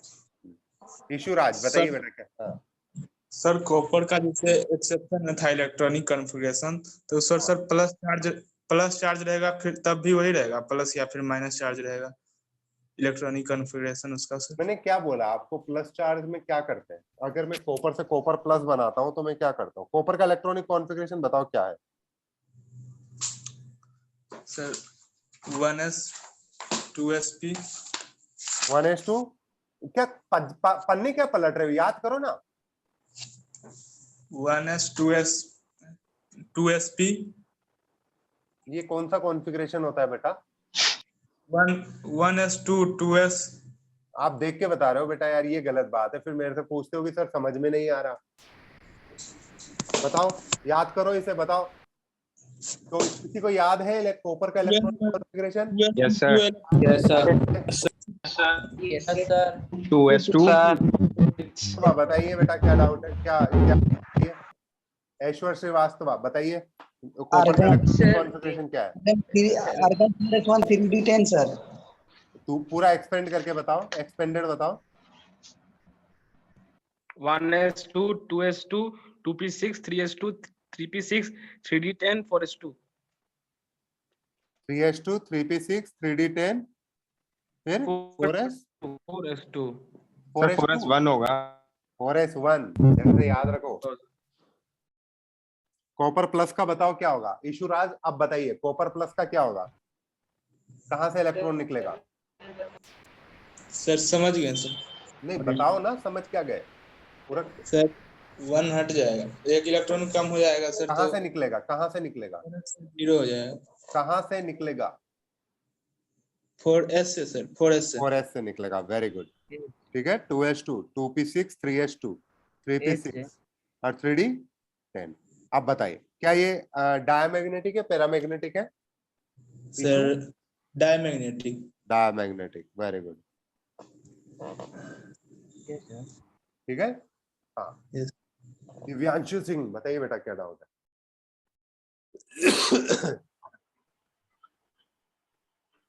सर हमारा डाउट क्लियर हो गया था, दूसरे बच्चे ने पूछ लिया था, बट हमें ये बोलना था सर कि आपने ऊपर होमवर्क दिया था ब्रॉडकास्ट में, उसका कोई नोटिफिकेशन ही नहीं आता कि अपलोड हुआ है, तो बार बार ब्रॉडकास्ट चेक कर लिया करो, ठीक है?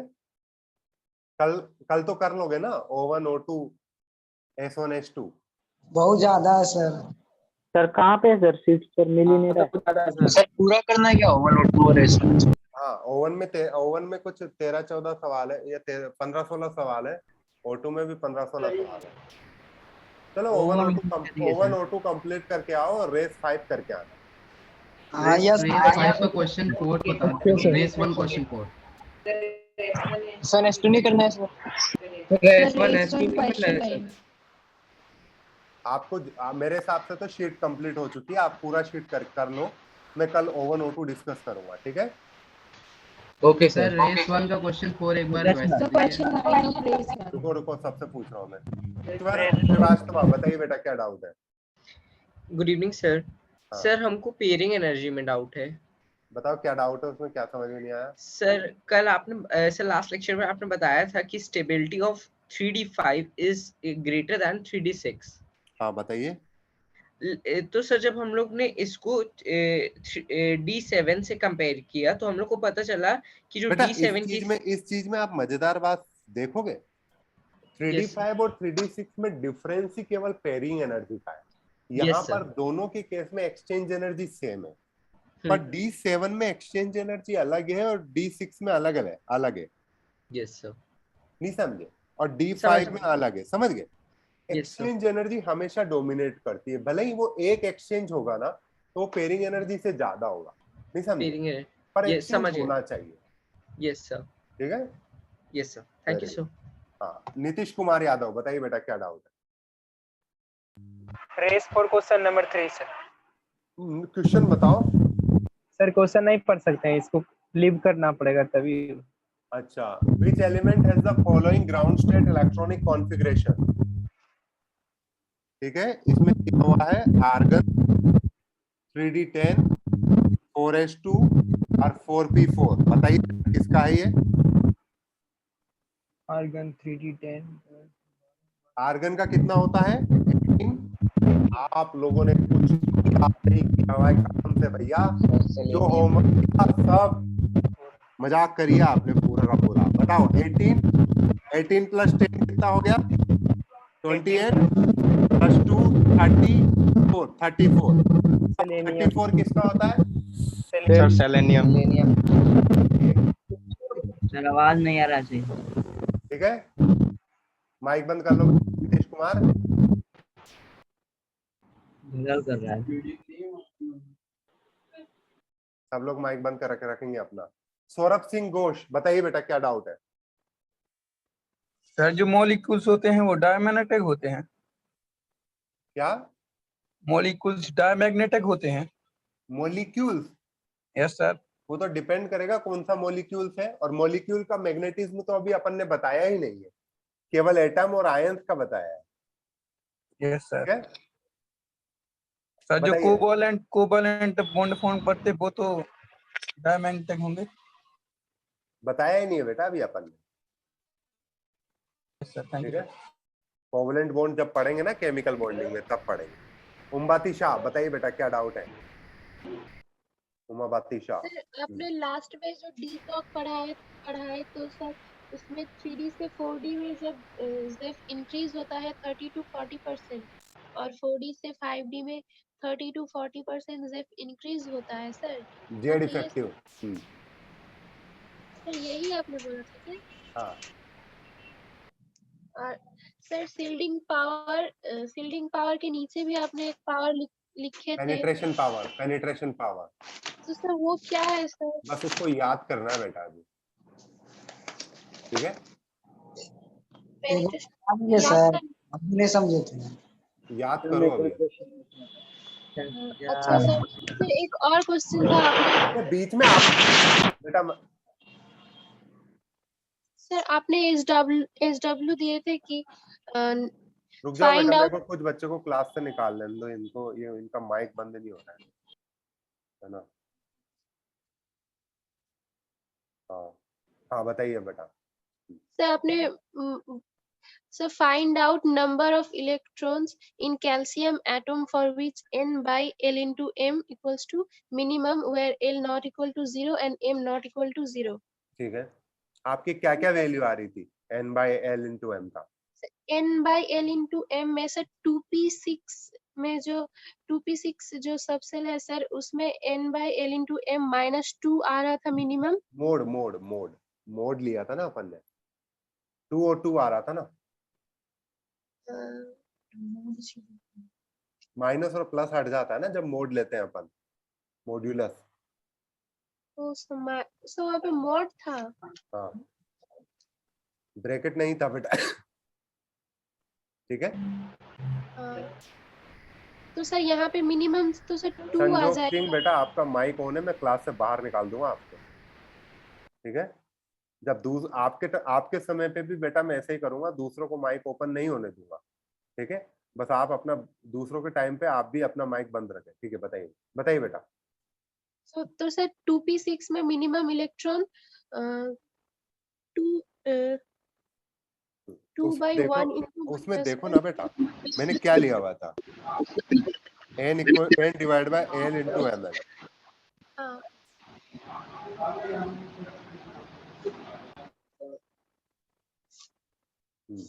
n divide by l into ml। ठीक है, वहां पर आपका आ रहा था 2/1 into 1 into -1। ठीक है, और एक बार आ रहा था 2/1 into 1। ठीक है, और एक बार आ रहा था 3/1 into -1। ठीक है, और एक बार आ रहा था 3 डिवाइड बाय 1 into 1/1। तो बताओ यहाँ पर ये आ रहा है 2, यहाँ पर ये 3 और यहाँ पर 3। बताओ मिनिमम 2 है कि 3 है? 2 है मिनिमम। 2 है, तो 2 वाले काउंट करोगे। अब आपने ml यहाँ पर -1 वाला काउंट करोगे और ml = 1 वाला काउंट करोगे। बताओ इसमें कितने इलेक्ट्रॉन है? ml = 1 वाले में कितने -1 वाले में कितने इलेक्ट्रॉन है? 2 इलेक्ट्रॉन है और 2 इलेक्ट्रॉन है। ml = 1 वाले में कितने हैं? 2 इलेक्ट्रॉन। 2 इलेक्ट्रॉन। तो कितने हो गए? 4 इलेक्ट्रॉन। ठीक है, हाँ सर। हरिओम सोनी बताइए बेटा क्या डाउट है? सर Ag3+ का पैरामैग्नेटिक होगा या डायमैग्नेटिक होगा? Ag3+। Ag3+। Yes sir. ठीक है, आप बताओ बेटा इसका इलेक्ट्रॉनिक कॉन्फ़िगरेशन क्या लिखवाया था मैंने?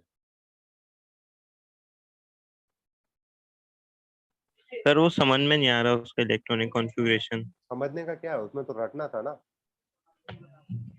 समझने का क्या था उसमें, बताइए। ये तो ना रटने का बहाना है, समझना क्या है, रटना है।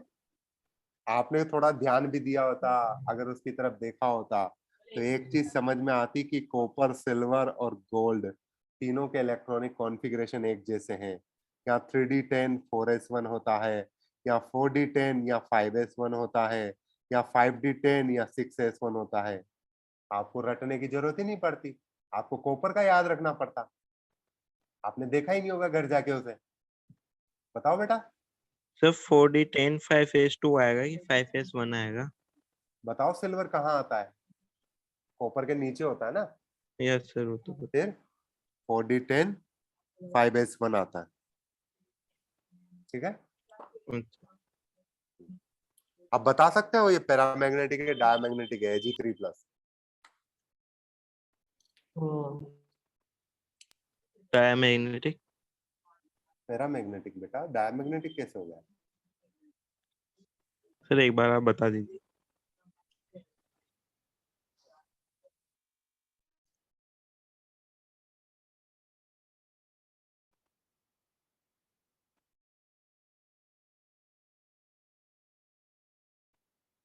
इसे बनाना आया है आपको कभी?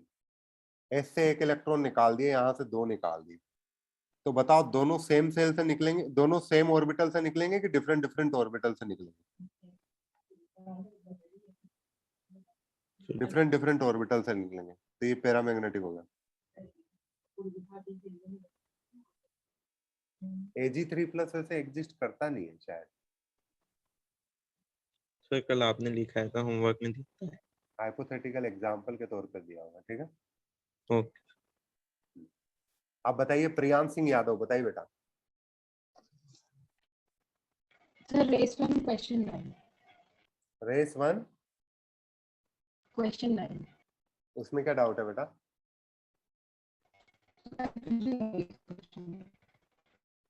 इसमें क्या डाउट है बताइए।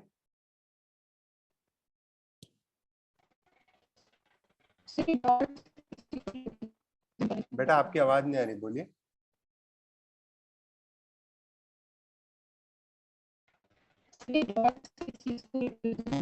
बेटा हाँ, ये डॉट बता रहे हैं डिफरेंट डिफरेंट तरह के एलिमेंट।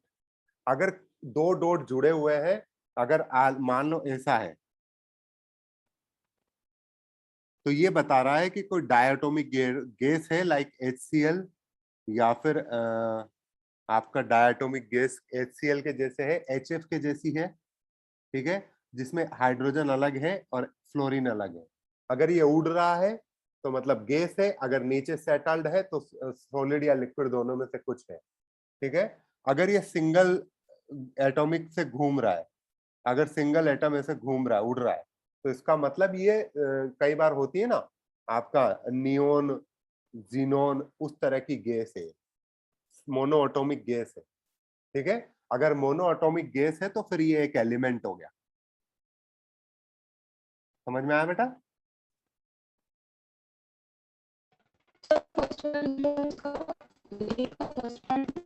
बेटा आप टाइप कर दो यहाँ पर, मुझे इसमें आवाज नहीं आ रही है, ठीक है। संजोग सिंह बताइए बेटा क्या डाउट है?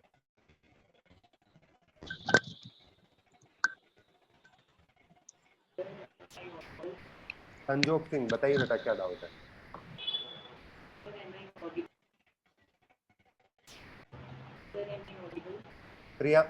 प्रियांश सिंह यादव, ठीक है। बेटा आप यहाँ पे टाइप कर दो चैट में, मैं देख लूंगा यहाँ पर। बताइए संजोग, बताइए बेटा क्या डाउट है? आपकी आवाज नहीं आ रही बेटा, टाइप कर दो। हाँ, मेरा कुछ माइक है। कनिष्क नागर, वेरी गुड बेटा। कनिष्क नागर बताइए क्या डाउट है? सर आपने जो इफेक्टिव न्यूक्लियर चार्ज बताया था, Z effective equal to Z minus sigma था। हाँ सर, तो आपने तो सर सिर्फ सिग्मा की वैल्यू कैलकुलेट करना बताया है सर, तो Z इफेक्टिव कैसे कैलकुलेट करेंगे? मतलब जेड की, मतलब मुझे समझ में नहीं आया। कार्बन के लिए जेड की वैल्यू क्या है बेटा? कार्बन के लिए सर 6। तो जेड इफेक्टिव कैलकुलेट कर लोगे जब आपको सिग्मा पता है, तो जेड माइनस सिग्मा करना है आपको। हाँ सर। इसमें क्या डाउट है बेटा? और सर एक और चीज, सब पेयरिंग एनर्जी सर समझ में नहीं आई सर। जब दो इलेक्ट्रॉन को पेयर कराते हैं तब एक्स्ट्रा एनर्जी देनी पड़ती है, उसे पेयरिंग एनर्जी कहते हैं, ठीक है। Okay sir, thank you sir. हाँ, हर्षवर्धन समारिया बताइए बेटा क्या डाउट है?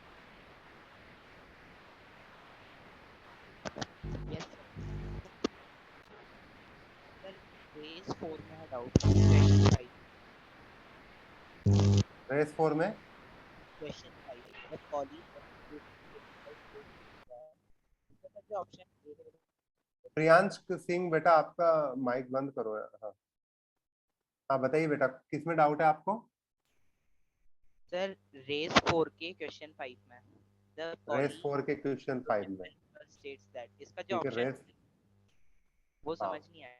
कौन सा ऑप्शन समझ में नहीं आया बेटा इसमें? सर इसका ऑप्शन कौन सा? No two electron in atom can have a same for quantum number। ये मैंने क्लास में करवाया था ना बेटा, पॉली एक्सक्लूजन प्रिंसिपल यही बोलता है। यस सर करवाया था। हाँ, अब बताइए मुझे 4 क्वांटम नंबर की एक साथ दो इलेक्ट्रॉन के लिए सेम वैल्यू नहीं हो सकती, नहीं समझे? हाँ सर वो n से हट जाता है, n की l की n-1 रहती है तो हो सकता है नहीं नहीं, वो नहीं समझे आप, नहीं समझे। कोई दो इलेक्ट्रॉन है किसी भी एटम में, ठीक है, उस किसी के लिए n1 होगा, n2 होगा, यहाँ l1 होगा, l2 होगा, m1 होगा, m2 होगा, ms1 होगा, ms1 होगा, ms2 होगा। क्या दोनों के लिए बराबर हो सकती है क्या सारी की सारी वैल्यू एक साथ? नहीं। अगर ये तीनों बराबर हो जाती है तो इसको डिफरेंट होना पड़ेगा, नहीं समझे? अगर ये तीनों बराबर हो जाती है तो इसको डिफरेंट होना पड़ेगा, n1 n2। Yes sir. नहीं समझे? अगर ये तीनों बराबर हो जाती है, ये और ये तीनों, तो इसको डिफरेंट होना पड़ेगा। मतलब सारी एक साथ एक दूसरे के बराबर नहीं हो सकती, ठीक है? बताइए। बाकी लोगों के मैं यहाँ से क्लियर करता हूँ।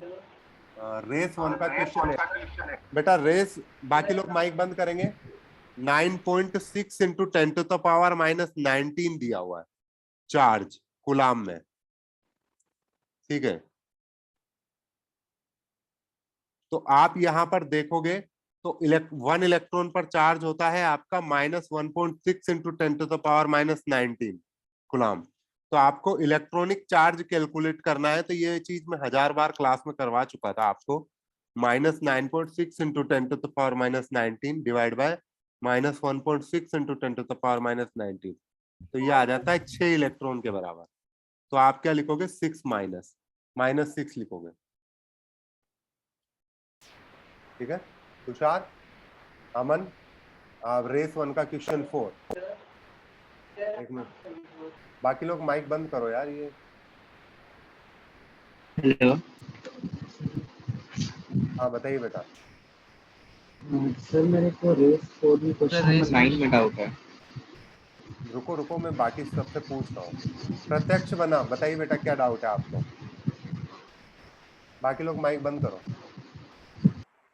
हेलो सर, आवाज आ रही है? हाँ आ रही है बेटा, बताइए। सर रेस 4 का क्वेश्चन नंबर 9 का सी।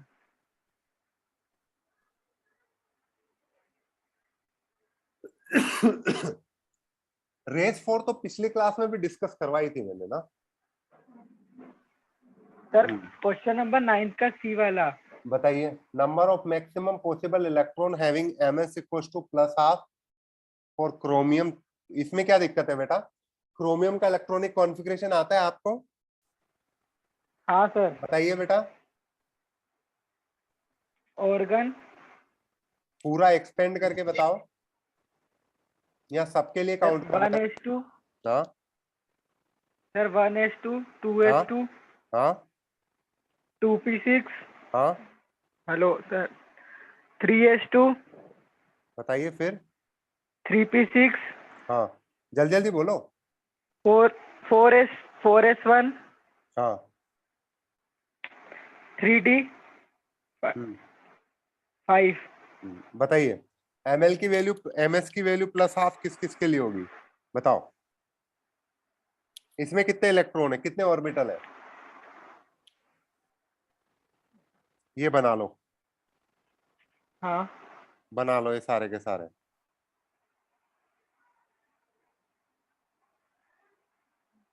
बताओ।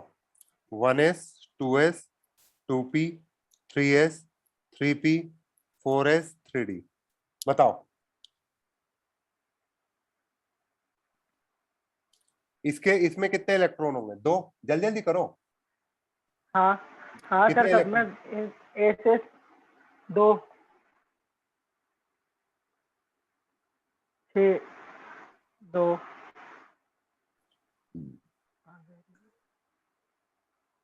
बताओ। ये इन सब में तो एक +½ होगा और एक -½ होगा। हाँ सर। तो कितने हुए यहाँ पर? 18 के 9 इलेक्ट्रॉन होंगे, जिनमें एक में +½ होगा और एक में -½ होगा।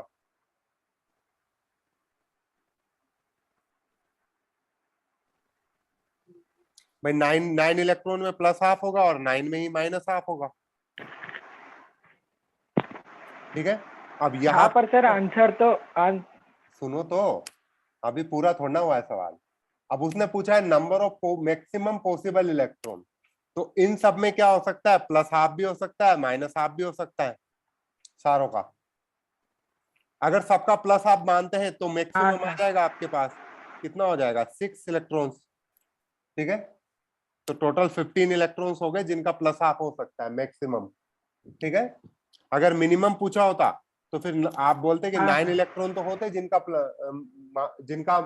प्लस हाफ हो सकता है मिनिमम, ठीक है। Okay sir. Sir race one question 4। Shubham Khokar बताइए बेटा क्या डाउट है। सर मैं ये पूछ रहा था, वो आपने बताया ना क्रोमियम का क्या इलेक्ट्रॉन्स वाला, हाँ सर उसमें आपने 18 into 1 किया ना। हाँ और बताइए। सर रूल्स में ये कह रहा है ना कि electron present in just lower shell. ये किसके लिए था, 3s और 3p के लिए रूल था वो। 3s और 3p के लिए, हाँ 3d वालों के लिए रूल क्या है वहां पे पढ़ो। आप लोग बिल्कुल ध्यान नहीं देके आए उस चीज को यार, बातें हल्के में ले रहे हो। ये देखो, electron present right side does not exert any, other electron present in the same group will exert 0.35, all the group to the left will exert 1 factor. D और एफ में जब आप डी और एफ वाले ग्रुप सब shell में present हो electron तब, यस सर, ठीक है। Yes sir. अब इसके बाद बताइए देव शर्मा, बताइए बेटा क्या डाउट है। सर मेरा डाउट ये था कि अगर किसी इलेक्ट्रॉन पे जेड इफेक्टिव फोर्स नहीं लगेगी या रिपल्शन नहीं होगा तो क्या वो प्रोटॉन से जाके अट्रैक्ट हो जाएगा? नहीं, प्रोटॉन से जाके अट्रैक्ट नहीं होता है, प्रोटॉन से तो हमेशा अट्रैक्टेड रहता है, पर वो किसी फोर्स की वजह से वो बंधा रहता है उस ऑर्बिट में। नहीं समझे? जी सर समझ गए। समझ गए? किसी के पे बंधा रहता है और जेड इफेक्ट लगता है बेटा हमेशा। सर लेकिन जैसे हाइड्रोजन एटम लें तो उसमें सिंगल इलेक्ट्रॉन होगा। हाँ तब भी एग्जिस्ट करता है वो सर्कुलर ऑर्बिट में, एस ऑर्बिटल में वो एग्जिस्ट करता रहता है, ठीक है। Okay sir okay. लेकिन सर उस पर रिपल्सन का कोई फोर्स तो नहीं लगता इलेक्ट्रॉन का। आप सोच रहे हो, बहुत बड़ी बात दे रहे हो आप, इलेक्ट्रॉन के रिपल्शन को आप सोच रहे हो कि इलेक्ट्रॉन के रिपल्शन की वजह से ही वो सेंटर में नहीं कूदता। बात वो नहीं है बेटा, वो वैसे भी नहीं कूदेगा। आप हाइड्रोजन एटम का एग्जांपल तो देखो, हीलियम का तो देखो, हीलियम में 2 इलेक्ट्रॉन एग्जिस्ट करते हैं, ठीक है। उतना ज्यादा रिपल्सन तो लगता नहीं है दूसरे इलेक्ट्रॉन का, ठीक है, पर फिर भी वो न्यूक्लियस में जाके नहीं कूदता, ठीक है। यही तो इंटरेस्टिंग बात है, क्योंकि वो मूव करता रहता है, जैसे प्लेनेट मूव करते हैं ना आपके सन के अराउंड, ऐसा तो है नहीं फोर्स ऑफ अट्रैक्शन है तो वो उसमें जाके कूद गए। मूवमेंट का भी एक अलग फोर्स होता है, ठीक है। मनसा साहू बताइए बेटा क्या डाउट है। Mansa Sahu. Yes sir, am I audible? हाँ बोलिए बेटा। सर आपने एफई का आपने जब बोला था कि आपने जब उसका वो लाइक अभी आपने एक्सप्लेन किया था एफई का। हाँ बोलिए सर एक सेकेंड सर। हाँ आपने अभी एफई का बताया था कि लास्ट मतलब सिग्मा जब कैलकुलेट करते हैं आयरन का तो उसमें आपने लास्ट में उसका 4s2 होता है, लेकिन फिर आपने जब उसका सिग्मा कैलकुलेट करवाया था तो आपने 2 into 0 क्यों कर दिया था? मैंने बोला था लास्ट इलेक्ट्रॉन, लास्ट इलेक्ट्रॉन मतलब भरते टाइम लास्ट में कौन सा भरा, बताओ लास्ट में कौन सा भरा आपने, 4s भरा कि 3d भरा? नहीं सर, तो 4s2 है तो उसमें 2 इलेक्ट्रॉन्स हुए ना। नहीं आप बात समझ नहीं रहे बेटा, मैंने पूछा क्या है आपसे कि लास्ट इलेक्ट्रॉन का आपको जेड इफेक्टिव निकालना है, तो आपने भरते टाइम पे लास्ट इलेक्ट्रॉन कहां पे भरा? डी पे। डी में।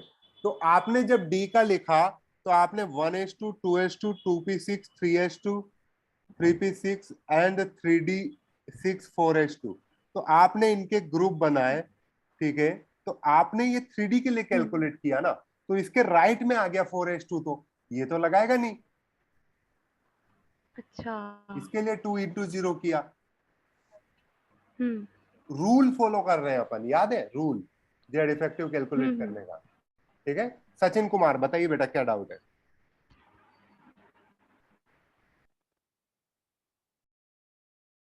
अदनान अशरफ बताइए बेटा क्या डाउट है।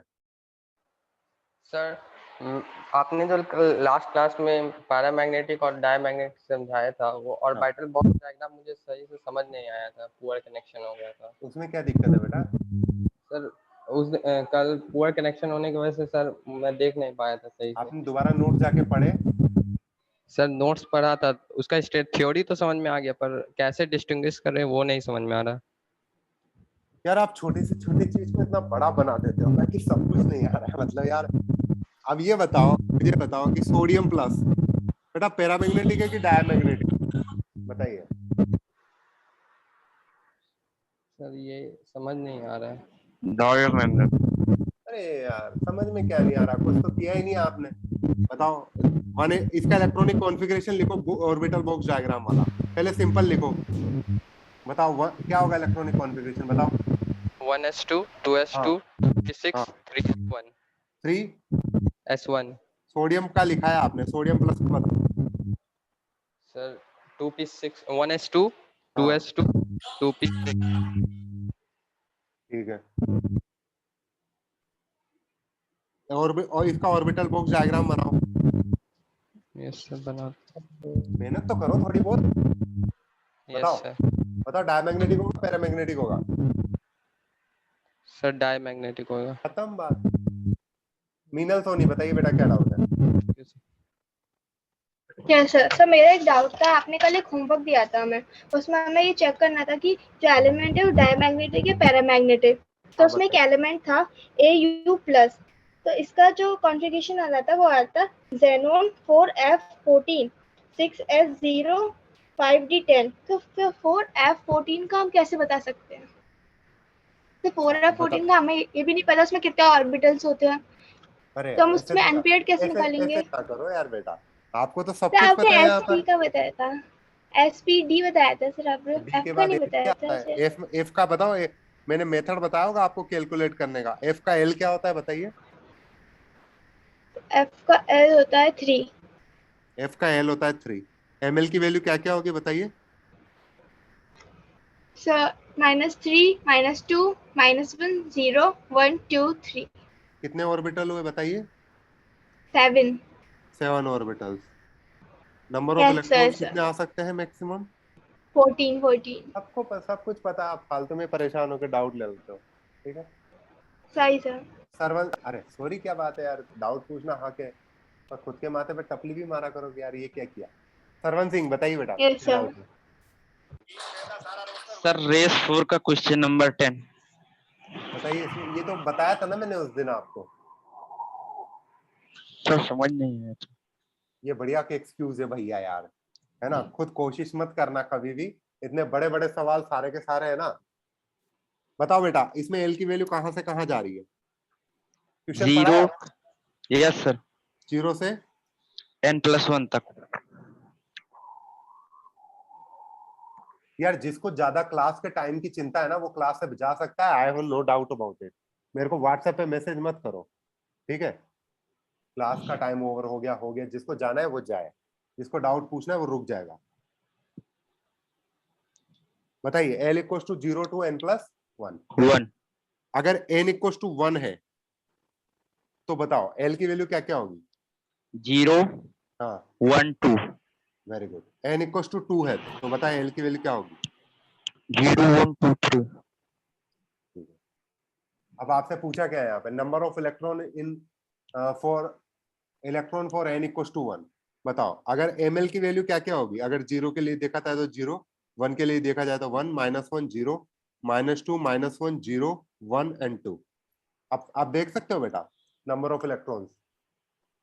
Yes sir. अभी जैसे मीनल को बताया वैसे ही। Yes sir. अब बोला है कि प्रेडिक्ट द इलेक्ट्रॉनिक कॉन्फ़िगरेशन, तो आप इलेक्ट्रॉनिक कॉन्फ़िगरेशन लिखते हो 15 एंड 25 का? हाँ सर। आप बाउ चार्ट बना दोगे? Yes sir. आप बाउ चार्ट पता है ना, L इक्वल्स टू 0 1 2 3 4 और N इक्वल्स टू 1 2 3 4। तो आप यहाँ पर इसके लिए लिखोगे 1s 1p एंड 1d। इसमें 1s 1p 1d तक जाएगा, ठीक है? Yes sir. यस और यहाँ सर। पर 2s 2p 2d तक जाएगा, 2f तक जाएगा। Yes sir. पक्का?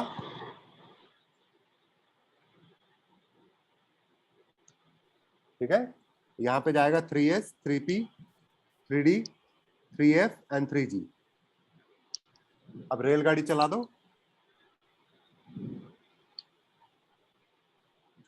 N+L रूल वाली रेलगाड़ी है। Yes sir. बताओ। अब देखोगे आप 1s2 1p6 2s2 1d10 है ना, और 2p यहाँ पर आएगा 2p6 3s2 2d10, इस तरीके से जमाते चले जाओ, ठीक है? Yes sir. Yes sir.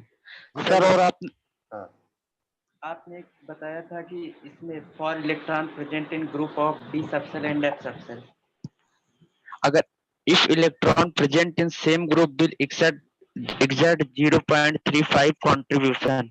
हाँ। सर क्या इसमें जो आपने बताया 11th इलेक्ट्रॉन ऑफ Fe में, हाँ, इसमें 3s और 3s2 और 3p6 सेम ग्रुप है? हाँ वो सेम ग्रुप है, और 3s का काउंट करोगे तब भी 3p लगाएगा, और 3p का काउंट करोगे तब भी 3s वाला लगाएगा। ये दोनों सर सेम ग्रुप है? हाँ सेम ग्रुप में आते हैं, s और p सेम ग्रुप में आते हैं। तो मेरे को एक क्वेश्चन पूछना था। वो जेड इफेक्टिव कैलकुलेट करने के उद्देश्य से, ठीक है? इसके बाद क्लास है आपकी? No sir. नहीं है ना? जितेंद्र ठाकुर बताइए। सर रेस 1 क्वेश्चन 4 बता दीजिए। जितेंद्र ठाकुर। हेलो बताइए बेटा, क्या डाउट है?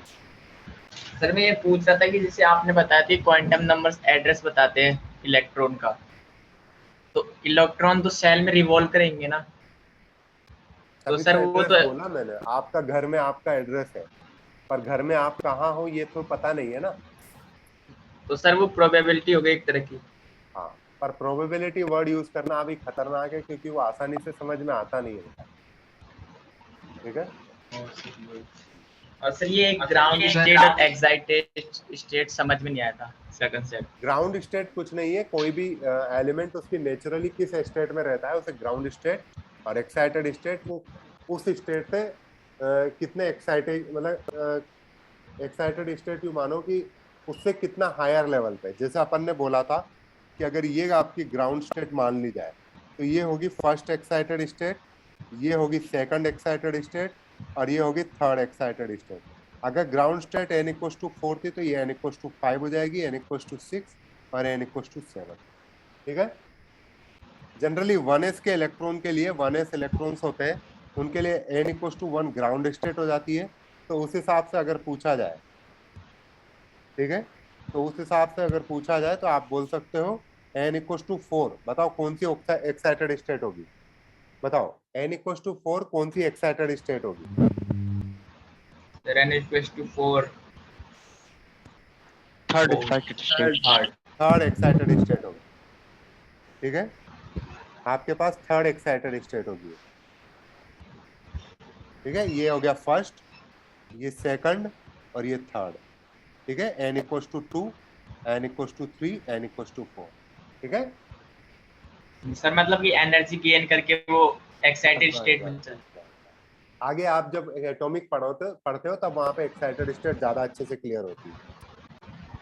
ओके सर, और थैंक यू। चंदन कुमार, मनोज कुमार, बताइए बेटा क्या डाउट है? सर वो वाला मैग्नेटिक फील्ड वाला बता दीजिए ना सर। कौन सा मैग्नेटिक फील्ड वाला? 1 मिनट सर। वो पेयरिंग एनर्जी था ना सर, वो वाला पॉइंट। उसे याद करो यार, उतना बड़ा कंसेप्ट नहीं हो, याद करो, उसमें इतना इश्यू मत लाओ अपने आप से।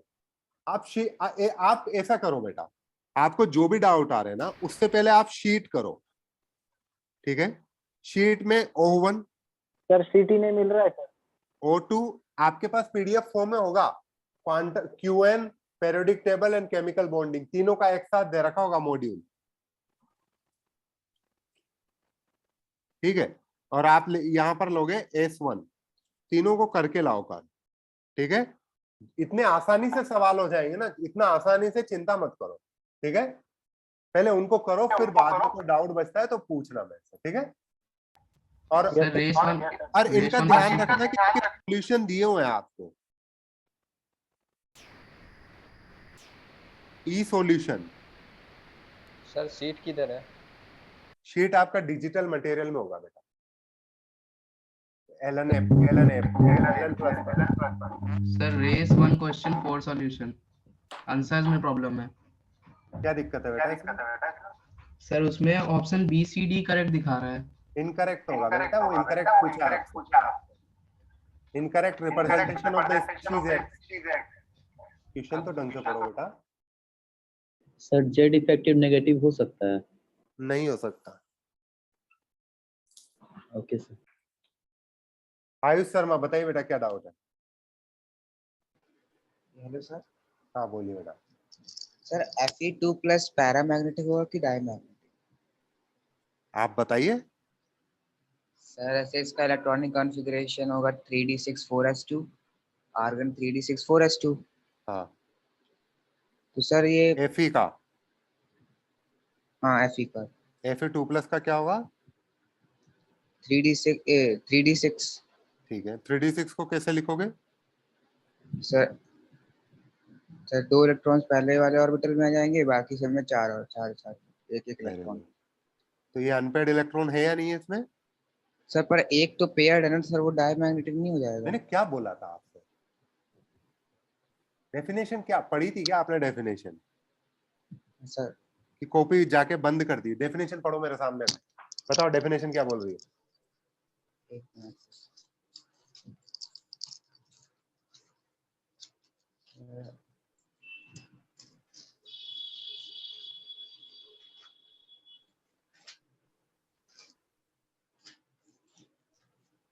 एक भी अनपेयर हो तो वो पैरामैग्नेटिक होता है।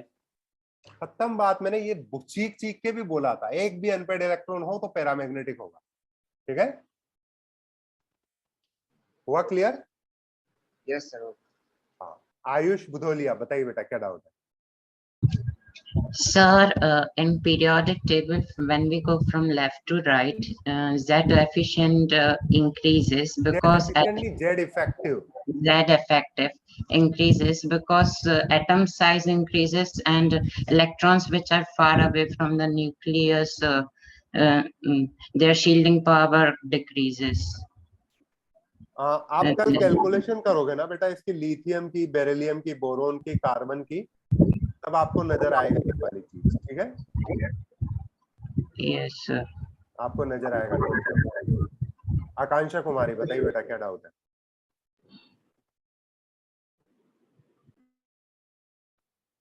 पहले भी डाउट था बेटा, आपका आवाज नहीं आ रही क्या? आकांक्षा टाइप कर दो बेटा। हाँ वेंकटेश बेटा बताइए क्या डाउट है? हाँ सर सुनाई दे रहा है? हाँ सर 3s 3p और 3d सेम ग्रुप पे होंगे ना सर? 3s 3p और 3d नहीं बेटा, 3s और 3p सेम ग्रुप में होते हैं, 3d अलग अपना ग्रुप बनाता है। क्यों सर? बस रूल है, स्लेटर ने इसी तरीके से कैलकुलेशन करी थी, ठीक है? हाँ सर, सिर्फ स्लेटर रूल में ऐसा होता है सर? हाँ वेरी गुड, स्लेटर रूल में ही ऐसा होता है, ठीक है। स्लेटर के अकॉर्डिंग ही पढ़ रहे हैं अपन, तो स्लेटर में ही ऐसा होता है, ठीक है। हाँ सर, बाकी सब में हमें वो सेम ग्रुप का कंसीडर पढ़ते ही नहीं है बेटा। हाँ ओके सर। ठीक है, हिमांशु कुमार बताइए बेटा क्या डाउट? यस सर, आपने जो कल होमवर्क दिया था सर AU प्लस का, तो सर उसका जैसे इलेक्ट्रॉनिक कॉन्फ़िगरेशन होता है sir AU XE 4F14 6S1 and 5D10। तो सर उसमें से हम लोग कहते हैं, हम लोग कैसे पता चलेगा कि किस में से हमें कहते हैं इलेक्ट्रॉन रिमूव करना है?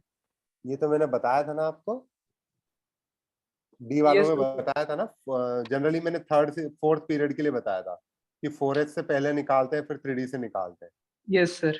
तो सेम चीज इसमें करो, 6s से पहले निकाल दो और 5d को रहने दो। Yes sir. ठीक है, वो हम लोग इससे इसलिए निकालते कि मतलब सर वो एनर्जी बढ़ जाए। मतलब सर स्टेबिलिटी बढ़ाने के लिए, या फिर सर मतलब उसमें दोनों लास्ट चीजें हैं, स्टेबिलिटी बढ़ाने के लिए भी, और क्या होता है कि 4s की या 5s की 6s की एनर्जी बढ़ जाती है, तो वो 4s बाद में लिखाई में आता है और वो पहले वो इलेक्ट्रॉन देगा। ठीक है, yes sir. Okay sir, thank you sir. बेटा रेस 5 अभी डिस्कस नहीं किया अपन ने, राजीव कल डिस्कस करेंगे अपन। ठीक है, हाँ बताइए बेटा। राजीव पांडे आपका हो गया। सौरभ सिंह बताइए बेटा क्या डाउट है। सर हाँ सर मुझे एक ये डाउट है सर, डाउट तो नहीं लेकिन जो आपने पिछली क्लास में देखा था एक्सेप्शनल इलेक्ट्रॉनिक कॉन्फ़िगरेशन, हाँ, तो सर तब मैंने लिख नहीं पाया था और बाद में मैंने देखा था तो मुझे प्रोवाइड नहीं हो रहा। मैं उसे बहुत बार मैंने उसे ओपन भी कर लिया लेकिन वो ओपन नहीं हो रहा। ठीक है, मैं आज दोबारा अपलोड कर दूंगा, आप देख लेना। ठीक है, यस सर। वैसे मैं एक चीज कंफर्म करना चाहता हूँ हाँ। सर, ये शीट अलग से कॉपी में करनी पड़ेगी या फिर रेस की कॉपी में करें? नहीं, रेस की कॉपी अलग, शीट की कॉपी अलग, नोट्स की कॉपी अलग। ठीक है सर, रिवाइज नोट्स की भी अलग बने? नहीं, रिवीजन नोट्स अभी मत बनाओ, केवल नोट्स बनाओ। ठीक है, ओके सर। राजवीर। सर आज का homework race 5 O1 O2 S1 है? हाँ सर। Okay sir. राजवीर बताइए बेटा क्या डाउट है। सर अभी आपने मतलब ऐसे लिखवाया है, जब अपन लेफ्ट टू राइट जाते हैं पीरियोडिक टेबल में तो जेड इफेक्टिव इंक्रीज होता है। हाँ, तो सर अपन जब पीरियोडिक टेबल में लेफ्ट टू राइट जाते हैं तो इलेक्ट्रॉन का नंबर भी इंक्रीज होता है, मतलब इलेक्ट्रॉन ज्यादा बढ़ते हैं। प्रोटॉन का नंबर भी बढ़ता है बेटा। Yes sir. तो सर है ना, उस दिन जब है ना जेड इफेक्टिव न्यूक्लियर चार्ज आपने पढ़ाया था तो नीचे लिखवाया था नंबर ऑफ इलेक्ट्रॉन इंक्रीज होते हैं तो शील्डिंग कांस्टेंट इंक्रीज होता है, और तो है ना अपना मैं मना नहीं कर रहा, चिल्डिंग कांस्टेंट इंक्रीज होता है 0.35 से, पर उधर आपका वो जो नया जेड है, जेड इफेक्टिव क्या होता है, जेड माइनस सिग्मा। सिग्मा बढ़ रहा है 0.35 से, जेड बढ़ रहा है 1 से, तो बताइए जेड इफेक्टिव कितने से बढ़ेगा। क्या सर? 0.65। हाँ, जेड आपका 1 से बढ़ रहा है, सिग्मा आपका 0.35 से बढ़ रहा है। 0.65। हाँ ठीक है सर। लेकिन जैसे उस दिन आपने लिखवाया था कि नंबर ऑफ इलेक्ट्रॉन बढ़ते हैं ना अपने तो शील्डिंग कांस्टेंट बढ़ता है। हाँ, तो मैं मना थोड़ा ना कर रहा हूँ, बढ़ता है वो, नो डाउट बढ़ता है। और सर उसके आगे ये भी लिखा रहा है कि जो जेड इफेक्टिव है वो घटता है, कम होता है। अगर आपका जेड कांस्टेंट है, जेड इफेक्ट, अगर आपका जेड कांस्टेंट है, अगर आपका सिग्मा बढ़ रहा है तो जेड इफेक्टिव घटेगा। मैंने ये बोलने की कोशिश वहां पे ये करी थी। यूनिवर्सल रिलेशनशिप नहीं है बेटा ऐसा। ठीक है, बट आप जा सकते हो, सब लोग जा सकते हो, जिसको जिसको डाउट है, जिसको बचा हुआ है वो पूछ लेगा। ठीक है, आकांक्षा कुमारी बेटा आपका टाइप करो बेटा, पहले भी डाउट क्लियर नहीं हुआ, बताइए। लेक्चर समझ में आया ना सब लोगों को? थोड़ा डिफिकल्ट, नो डाउट, समझ में आया ना? क्वांटम केमिस्ट्री, क्वांटम नंबर समझ में आया ना? चलो ठीक है, मैं अब बंद करता हूँ, बाकी जो डाउट हो मुझसे वहां पे पूछ लेना। ठीक है, thank you sir. Bye sir. Bye sir. Thank you.